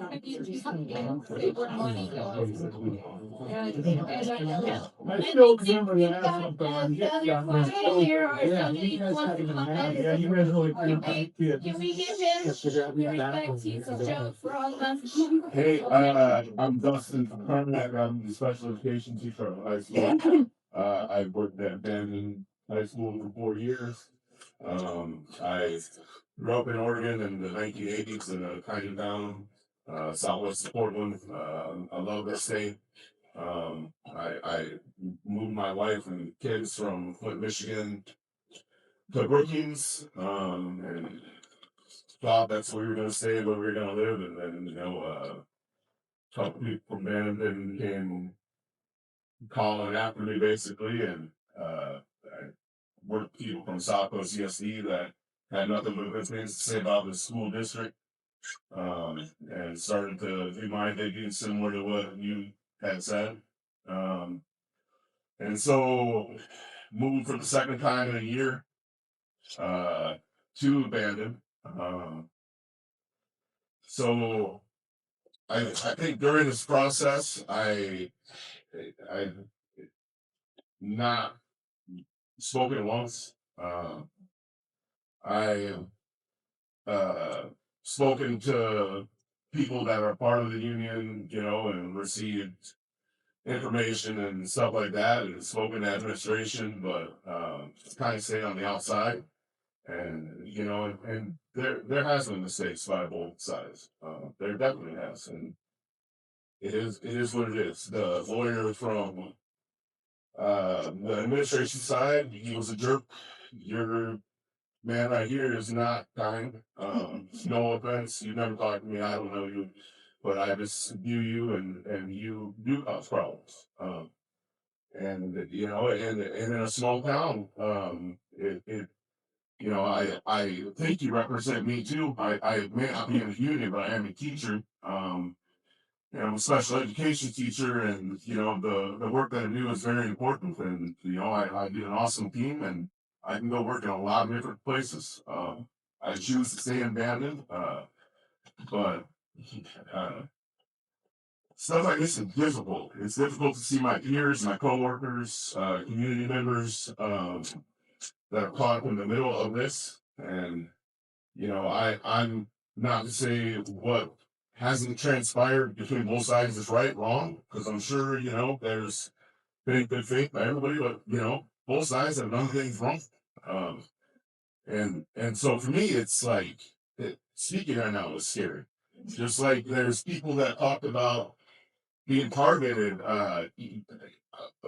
Who's paying for this? Where does this come from? Yes. Did anybody think about that? Like, who's paying for this meeting? Who? Who put Bandon ESB Divider 2 together? Who? There's a lot of information. That's professionally done. Can, We didn't do that. congratulations. Who did it? We didn't do it. It's parents. Transparency. Stop, please. Stop. I can just speak. So who? Parents, I spent $300. Okay. This room. I Okay. bought a lot of snacks. And she got food. Thank you. That's a great, you know, question you have. Who is This is Bandon? not the teachers. This is not the No, I'm not blaming anybody. I'm just asking about a valid question. I'm not upset with any of you. I'm just, you know, who's managing the website? Who's paying for that? I didn't. Okay, that's expensive. That's quality. That is quality work. That's fantastic work. So I guess here's my next question, right? Because this is scary because I feel like, am I going to be targeted on that website next, right? It's not meant to target anyone. No. It's meant to present information. Right. And like if we presented information about everybody in the room, I bet we could take some skeletons up at everybody's causes, right? Well, this isn't going to talk about a personal level. The point is try to make this school district Well, work for our kids. Well, like Right now, we have a pattern of harm. there's been personal attacks throughout this. Because there are individuals who are in leadership positions who do need to have belong. So that Okay, so yeah, make it better. that leads to my next question. When does Chico go back to wherever you know live? But no, I'm not upset with them. I'm legit asking this question. Man, I live here in the South Coast. So no, but like when does this end? Like when does this end? Like what is the end goal? What kids are standing on the 59? Yeah. We asked in our giving a letter to the school board to start an evaluation, a comprehensive evaluation of the superintendent. This actually is a very normal way to evaluate superintendent. Yeah. It's actually the right way, and that's what we asked for. So when that just wasn't addressed, and then our people came forward to Yeah. show the pattern of harm. Then we realized, oh geez, this is way bigger than our little contract. Right. That is small potatoes compared to the actions that the superintendent has taken against. How many? So you have 19 employees that have left our district. The only In how many years? See, Or in every 3 years. Okay. And the few people that have come forward to talk about it were terrified. Yeah, it's And really scary. there are more people who aren't forward, and you know some of them, and they won't come forward. And that's why we're here. We still do our job for the kids. We still Yeah. show up every day Yeah, no, I know you do. and do our work. This is we want to move forward. So We want to stop this. We want this to end, but we Is that- in the state. is that the end goal then? Removal of the superintendent, and then we're done with this, or what? Our hope was that an evaluation, investigation look into all of these things and see the validity of them Okay. and let somebody else decide. And So- it's independent. Right. So So somebody with TSPC, OEE, OSBA, somebody else needs help. So- Help us. let's say just looking down the road, right? There's truths that happen. She did wrong. She's gone. Does this end? Are we back to normal again? Or are we still stuck in this I sort of constant? I hope that so we have a teacher on staff that has been through this in the school district. Okay. She said that it is wild how an excellent culture can be destroyed by very few individuals, and it takes years to build that back up. Yeah. And she was urging us during negotiations. She's like, something's wrong, something's wrong. This is not, people don't talk to people like this. And now, now we're here. So now I hope we're right now in the rebuilding. I hope this is a way to rebuild. But we absolutely need Do you an unbiased do evaluation. you think it's been professional the entire time? Do you think asking for personal dirt on your superintendent and in front of a room of people is a professional thing? What personal art? What dirt? For That was a question that you were not there. Okay. No, I was there. It was in Ashley Pearson's classroom. I ate pizza. I was the only meeting that I attended last year. Give me personal dirt. Cynthia Prasky in front of the room, right? Said, "What kind of dirt do we have on Sean?" Right? I don't recall that. Okay. I could be wrong, but I'm not. Because I never came again because I thought it was unprofessional, right? And then stop, please. Stop. Can I pitch in? Yeah. I fully agree with you. Yeah. That eating did turn really ugly. Yeah. Personal stuff Thank you. outside was brought up. Yeah. And we were very quick to say, this is not personal stuff. If you Thank can make that clear, we did not want personal stuff. That made no part in that whatsoever. I appreciate it. But then the next thing, I have two more things, and they're really, really valid. And I feel safe among you guys to just ask you this because everybody wants every side of every story. And I'm seriously in the middle of all of this. And I want what's best for my peers. I want what's best for your kids. And I like the administration that I work for. So I'm torn. Does my heart go out to you of things that you've been wrong and you feel part in it? If all that, yes. Right? So I guess my next question is, there was an email that I was sent to over the summer because I was still on your email list. And it went to my personal email and it was a list. And it was a list sent out by the union. And it was either sent by you, Jen, or by you, Ashley, right? And it had all of our administrators' names on it. And then next to their names, it was like a dirt sheet. I have never seen that. I was sent it, I but have no idea where that. I never sent me that. no. I've never heard Okay. that. I have no idea. I could probably pull it out of my email because I have forced. Yeah, I have no idea. yeah. I always see And then I would say just one more thing. About all this, our union representation, right? You sent out a letter to all of us praising community members and what they said, right? And you literally spoke negatively about teachers who were in the union, teachers that you work side by side with, right? And saying, let's raise this up. Let's lift this up. This is fantastic. This is our golden, right? This is our knight in shining armor, right? Can I answer? And yeah, please, it was to me as a teacher that works with all of you. I'm going, how is this ever happening? Like, that letter should have stayed with you. It should have stayed with whoever it was sent to. That's your personal feelings.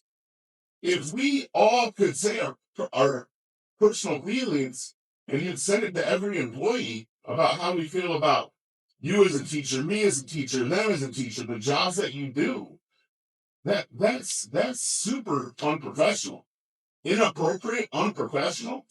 And you can apologize. Yeah. I do want to apologize. Yeah. Give me a second. Yeah. Okay. My emotions on that day, I don't remember using those exact words, but I do remember saying, what the hell's going on here? What do we know? Yeah. So I'm sorry. It's fine. I am sorry. I don't remember using those exact words, but I do remember the toxicity. And thank you, Ashley, for that reminder. Yeah. So I do owe you an apology. Yeah. It was not my shining moment. No, I'm not putting down on you. Wholeheartedly agree. I it drove me away from the union because it appeared to be unprofessional. And that's the last thing I Right. wanted to So the next couple things, like this, the sheet that I have, right? The emails. Jen, I can show it to you. I can show it to any of you have, and I'll show it to you, right? Unless it's gone, but I have it in my email because I emailed it, right? So the whole like better deal that was very inappropriate, right? Like Can I talk about it? yeah, please, Okay. please. So I was emailed the letter that Zoe wrote. Yeah. I didn't write it. I was emailed that letter after she had sent it out. I the board got it fully to the board, and it got from the board to the world. I sent it. I sent it across the picture as a artist, and like you do million. I would like to address that because I also, like Cindy, want to apologize if any teacher feels disparaged by that letter. That was absolutely not his intent. What it was doing was grieving the loss of an amazing team of teachers that we were enforcing. Yeah, And, that's and the fact that it was forwarding on my part, and I will own that wrong. to my grave. And I apologize to any teacher that feels disparaged by that. Yeah. I apologize. And I wish I could take those words back and craft them better because the intent was never, ever, ever to disparage a teacher. Obviously, I am here because of these teachers. I'm also here because of my kids.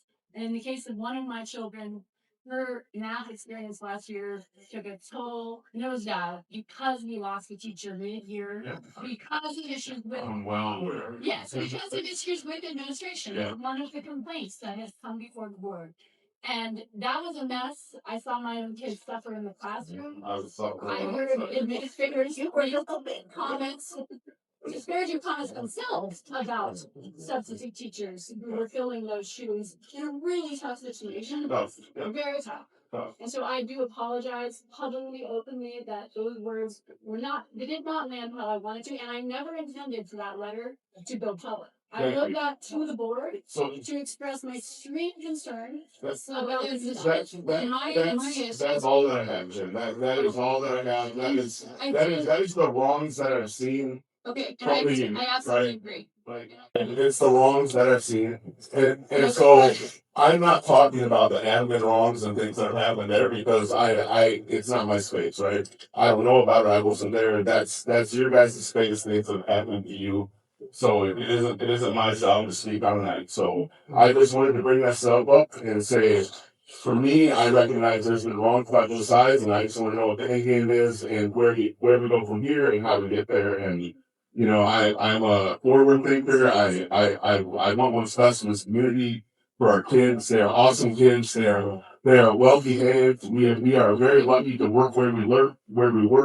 I worked in Title I districts in Flint, Michigan for a long time, and our kids have a safe space. They have good education.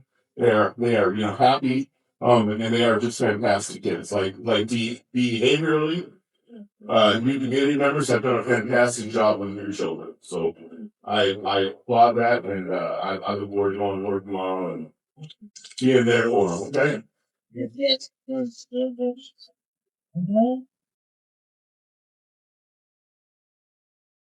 Okay. I think timeline. yeah, I think timeline we're getting kind of wrapped up here. I'm sure people are getting tired and burned. Is there somebody who really wants to speak? Sure thing. Well, my career is short. All I was gonna say is Question. for what Carmen was saying about the letter that did talk bad about us, I was open. What happened with me is we're not in those meetings, so we're taking all the words that you guys are saying as true. And then when I see a letter that shared that was an opinion of a staff member's education or lack of being able to teach his class, and I feel differently about that educator, then I question everything else in the lab. So your opinion of the staff member is he doesn't do a good job, blah, blah, blah. I don't agree with that. And I take that amount of staff as an opinion because I've seen other ones. Right. So then when it says the superintendent saying this, it makes me question, is that through your lens on how you're viewing it, or is this factual evidence? Because what was said earlier wasn't factual. So then I take a step back and I'm like, well, if A doesn't match A, does B match B? And then I start wondering, like, what is the truth synonymous? And so, like, to me, that made me kind of be like, I wonder how much is this taken off of the perspective of the situation by people involved, and how much is actual factual or X, Y, Z, this is fact by evidence. If that makes sense. And to me, that was like, that bothered me. And I know it bothered some other employees as well. Yeah, I respond. Yeah. I just want to say that my process as I started to get involved in this starting last spring was really one of open-mindedness and curiosity because I acknowledged right out the gate, like, I don't know anything about this. I don't know anything about school budgets. Is it possible that the budget can't support this raise? Let's talk to people who might know. Let's ask questions. And as I started to ask questions, I started to talk to more and more people and try to get all the perspectives that I possibly could. When I sat down in that meeting with the superintendent in June and asked her a whole list of questions, I got a lot of responses from her, some of which were very concerning to me because of the language she used, disparaging teachers. She talked very negatively about you guys. As if you were just so, it makes me want to cry. Like, she talked about me as if, the quote was up there. Like, I don't care if people quit. There's going to be so many on the curb looking for jobs in 2 years. You'll just have to pick it a litter. And that to me is very powerful, very insensitive, and actually not recognizing how valuable each and every one of you teachers are to our kids. And the continuity, the tenure, the experience. So for me, I want to see us, like, I think a healthy school district looks like a place where there are new teachers, the newbies, they're coming up. There's also a really robust middle of mid-career experience, classroom management, got it, curriculum, awesome, rolling with it. And then there's going to be your teachers who are close to the end of the career. And that to me seems like a healthy profile, right? Right now, it feels like what's happening is this study. Like, we are losing these people who are at the prime of their careers, who are so ready to keep giving to our kids and teaching to the best of their ability.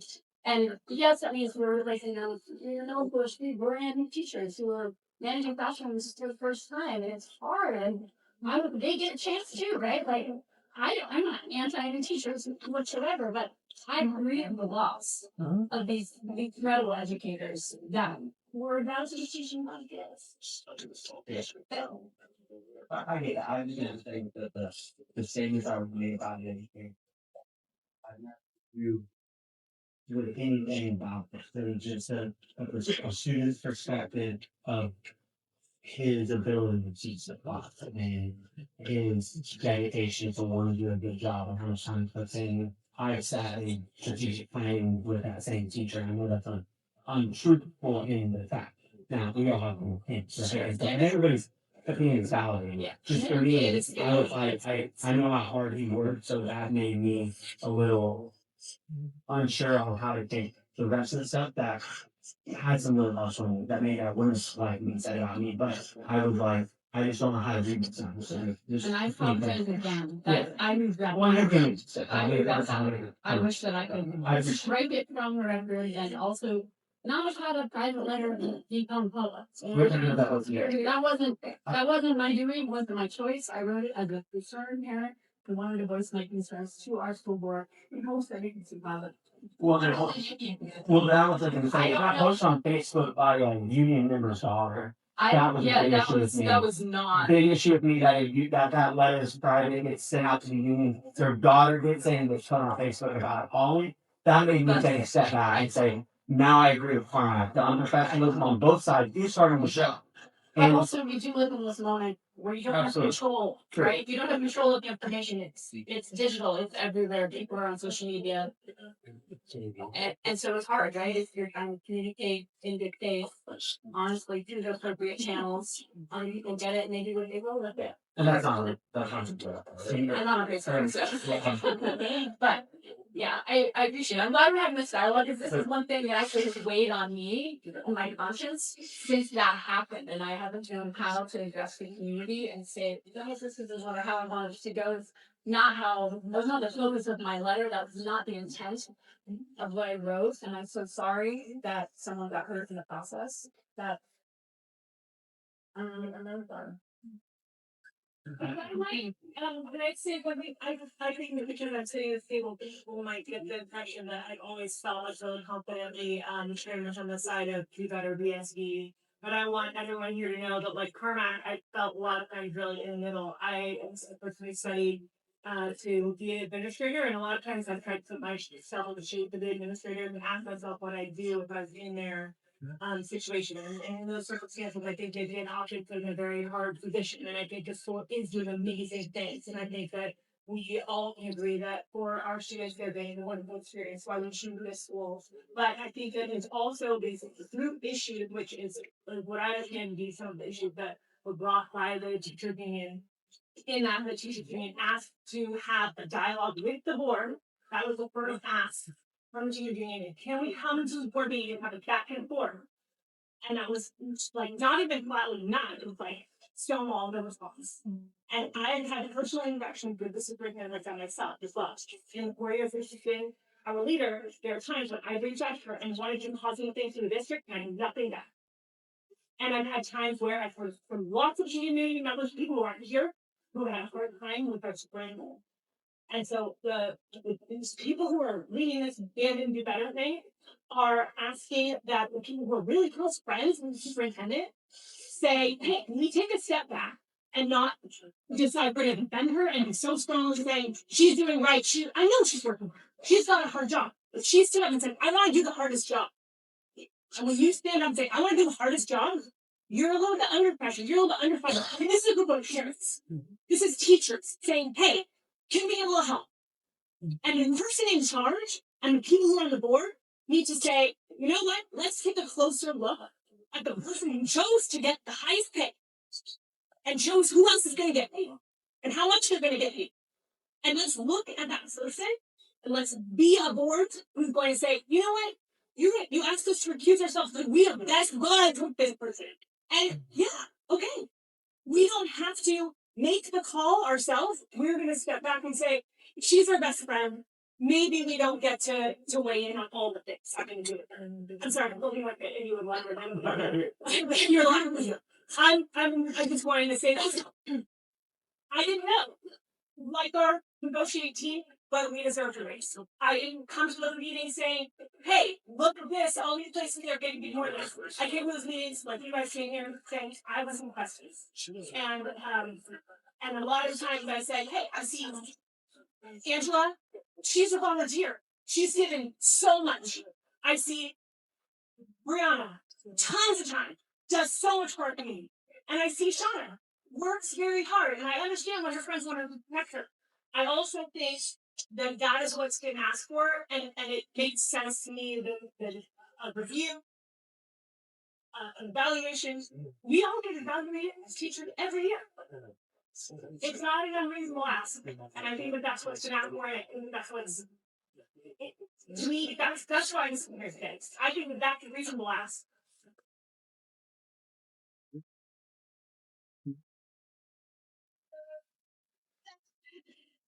I want to address board members. Also, I have been around Brianna, Angela, Shauna, Mariah, everybody, and You think that we are just going to side against her? No. There have been, it's like a family. We have argued back and forth on things, and we have not agreed or disagreed, but we know her worth and we know where her heart is. And same way with Brianna and Angela. I know where their heart is. They ran and nobody ran against them. But they were friends with Shauna before. And nobody brought up that. And this is a small community. Do you expect Shauna just to stay in her house and not talk or have a life with anybody? When we went to Agnes, that is our time to have fun. We don't talk about anything, we just have fun. But I was even criticized at one of the meetings for being a friend of her. And that is not right. I would just say that you've made the point of why they should refuse themselves. No, it's not that they're bad. No, it is not, because they are going to be level-headed about Oregon government ethics laws. Yes, so let's look at the government of Oregon. On the ethics on any government, Let's get started on. I mean, we're not here to Be a long day. do political stuff. We're here to talk about this. Thank you. I got Thank you. something. I have something. Yes. So my wife is Connie Roberts. She was in the district office. Last September, a year and a half ago, they decided to take her vacation. They all got accused by community members, and I'm sure some of you people here that the district paid for that. Don't shake your head, Jim. I'm tired of watching people shake their heads. You know, I saw that. I saw it on Facebook. It was all over Facebook. And it's the same group that's attacking Shauna right now. I have been a union member for 43 years. I worked in the union as a union official for 12. I was embarrassed to watch the antics of this man in the union negotiations. I hate to say this, but I agree with Walt Dodge. You know, I hate to say that. So you people, or somebody in this community that doesn't like this spirit is accusing my wife of being a thief. That accuses me. I don't like it. This is a vendetta against Shauna, and some of you people should look in your own houses. Don't throw rocks if you live in a glass house. Thank you. Anybody else have anything else they want to add? So what's next? I just heard a lot of like he said, she said tonight. So it sounds great. And that's why I came, because I was a school board member and I have a lot of different hats, but I still don't know what the goal is. I kind of want to have school here for my kids, if I'm going to stay here and work here. So what's next? So are you guys asking for the board? Obviously, the board manages the superintendent. So are you guys saying, so if all the superintendent and all the principals quit and all the teachers quit, What? because I keep hearing that a lot, like in the community, like if they do this, they're gonna quit. So are you guys asking for the board basically to decide whether Shauna stays or not? And if Shauna goes, Independent review. So this is so they into the next. and if it comes back and it doesn't say anything, then we're all happy and we move forward. Is that?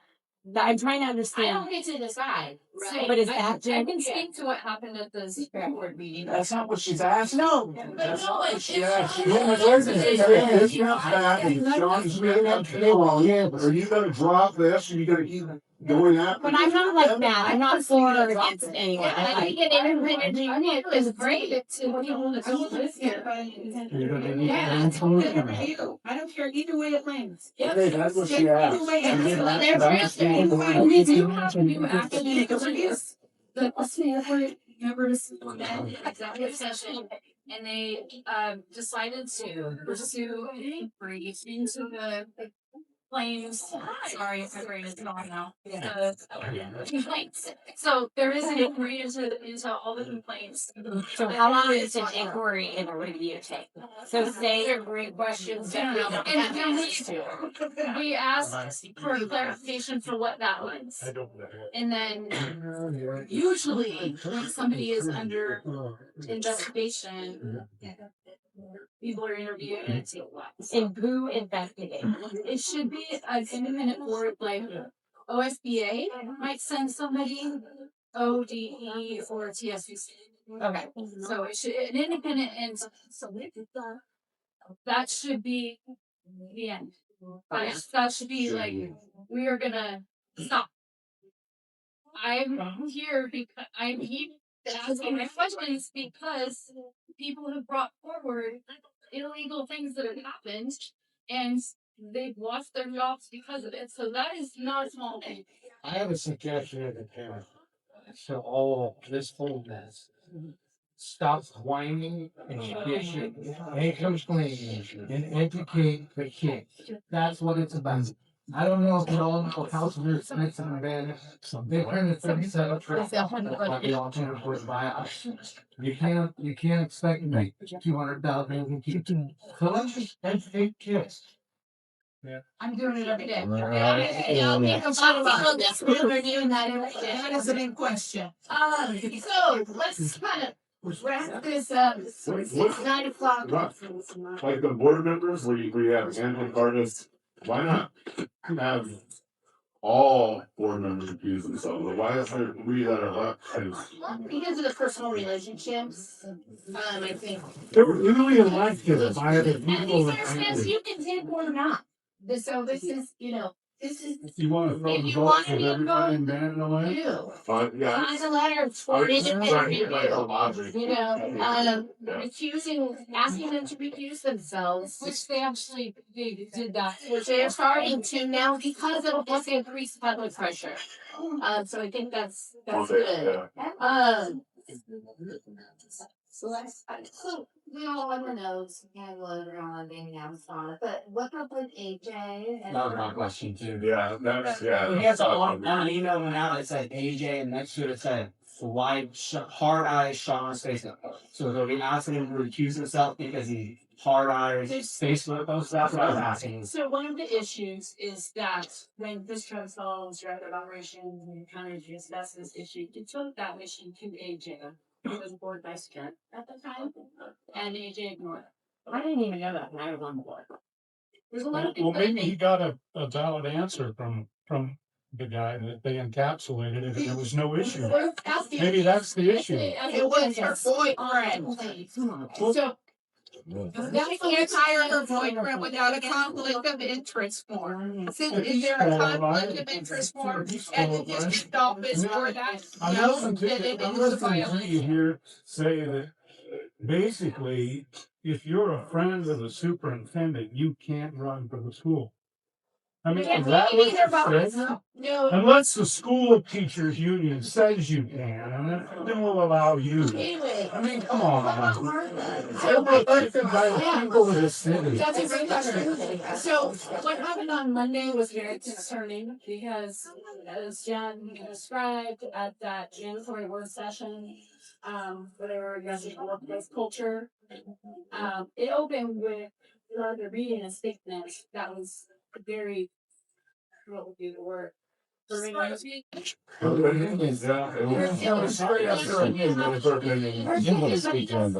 was meant to be healing, addressing the workplace. I don't know what that was. I think they were asking for to stop the complaints and stop them doing. That's what I felt like. Exactly. So I felt like the board felt like You guys, that's what I think. I mean, I was there. I don't get the new. But you have to back up to the definition of what is a board member. Do you all, I mean, do anyone know what a board member's role is?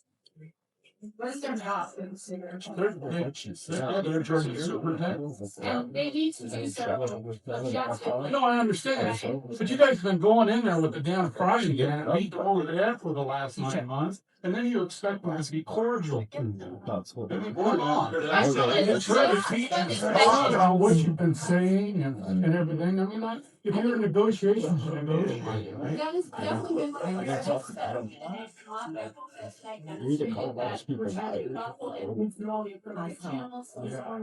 I was so disappointed in the fact that drug kids out there at protest with us. It's drug us. I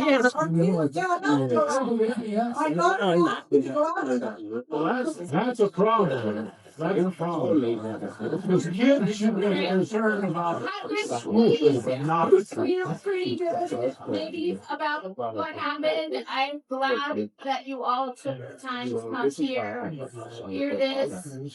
It means a lot. I hope to see you continually at school board meetings. I think our physical presence there is a great reminder of who they work for. We're all taxes here. We don't want our district to liability. You saw what's best friend is. That's, I think, the one thing maybe we can all agree on. So, with that, I thank you for coming and last time for your time. And then, and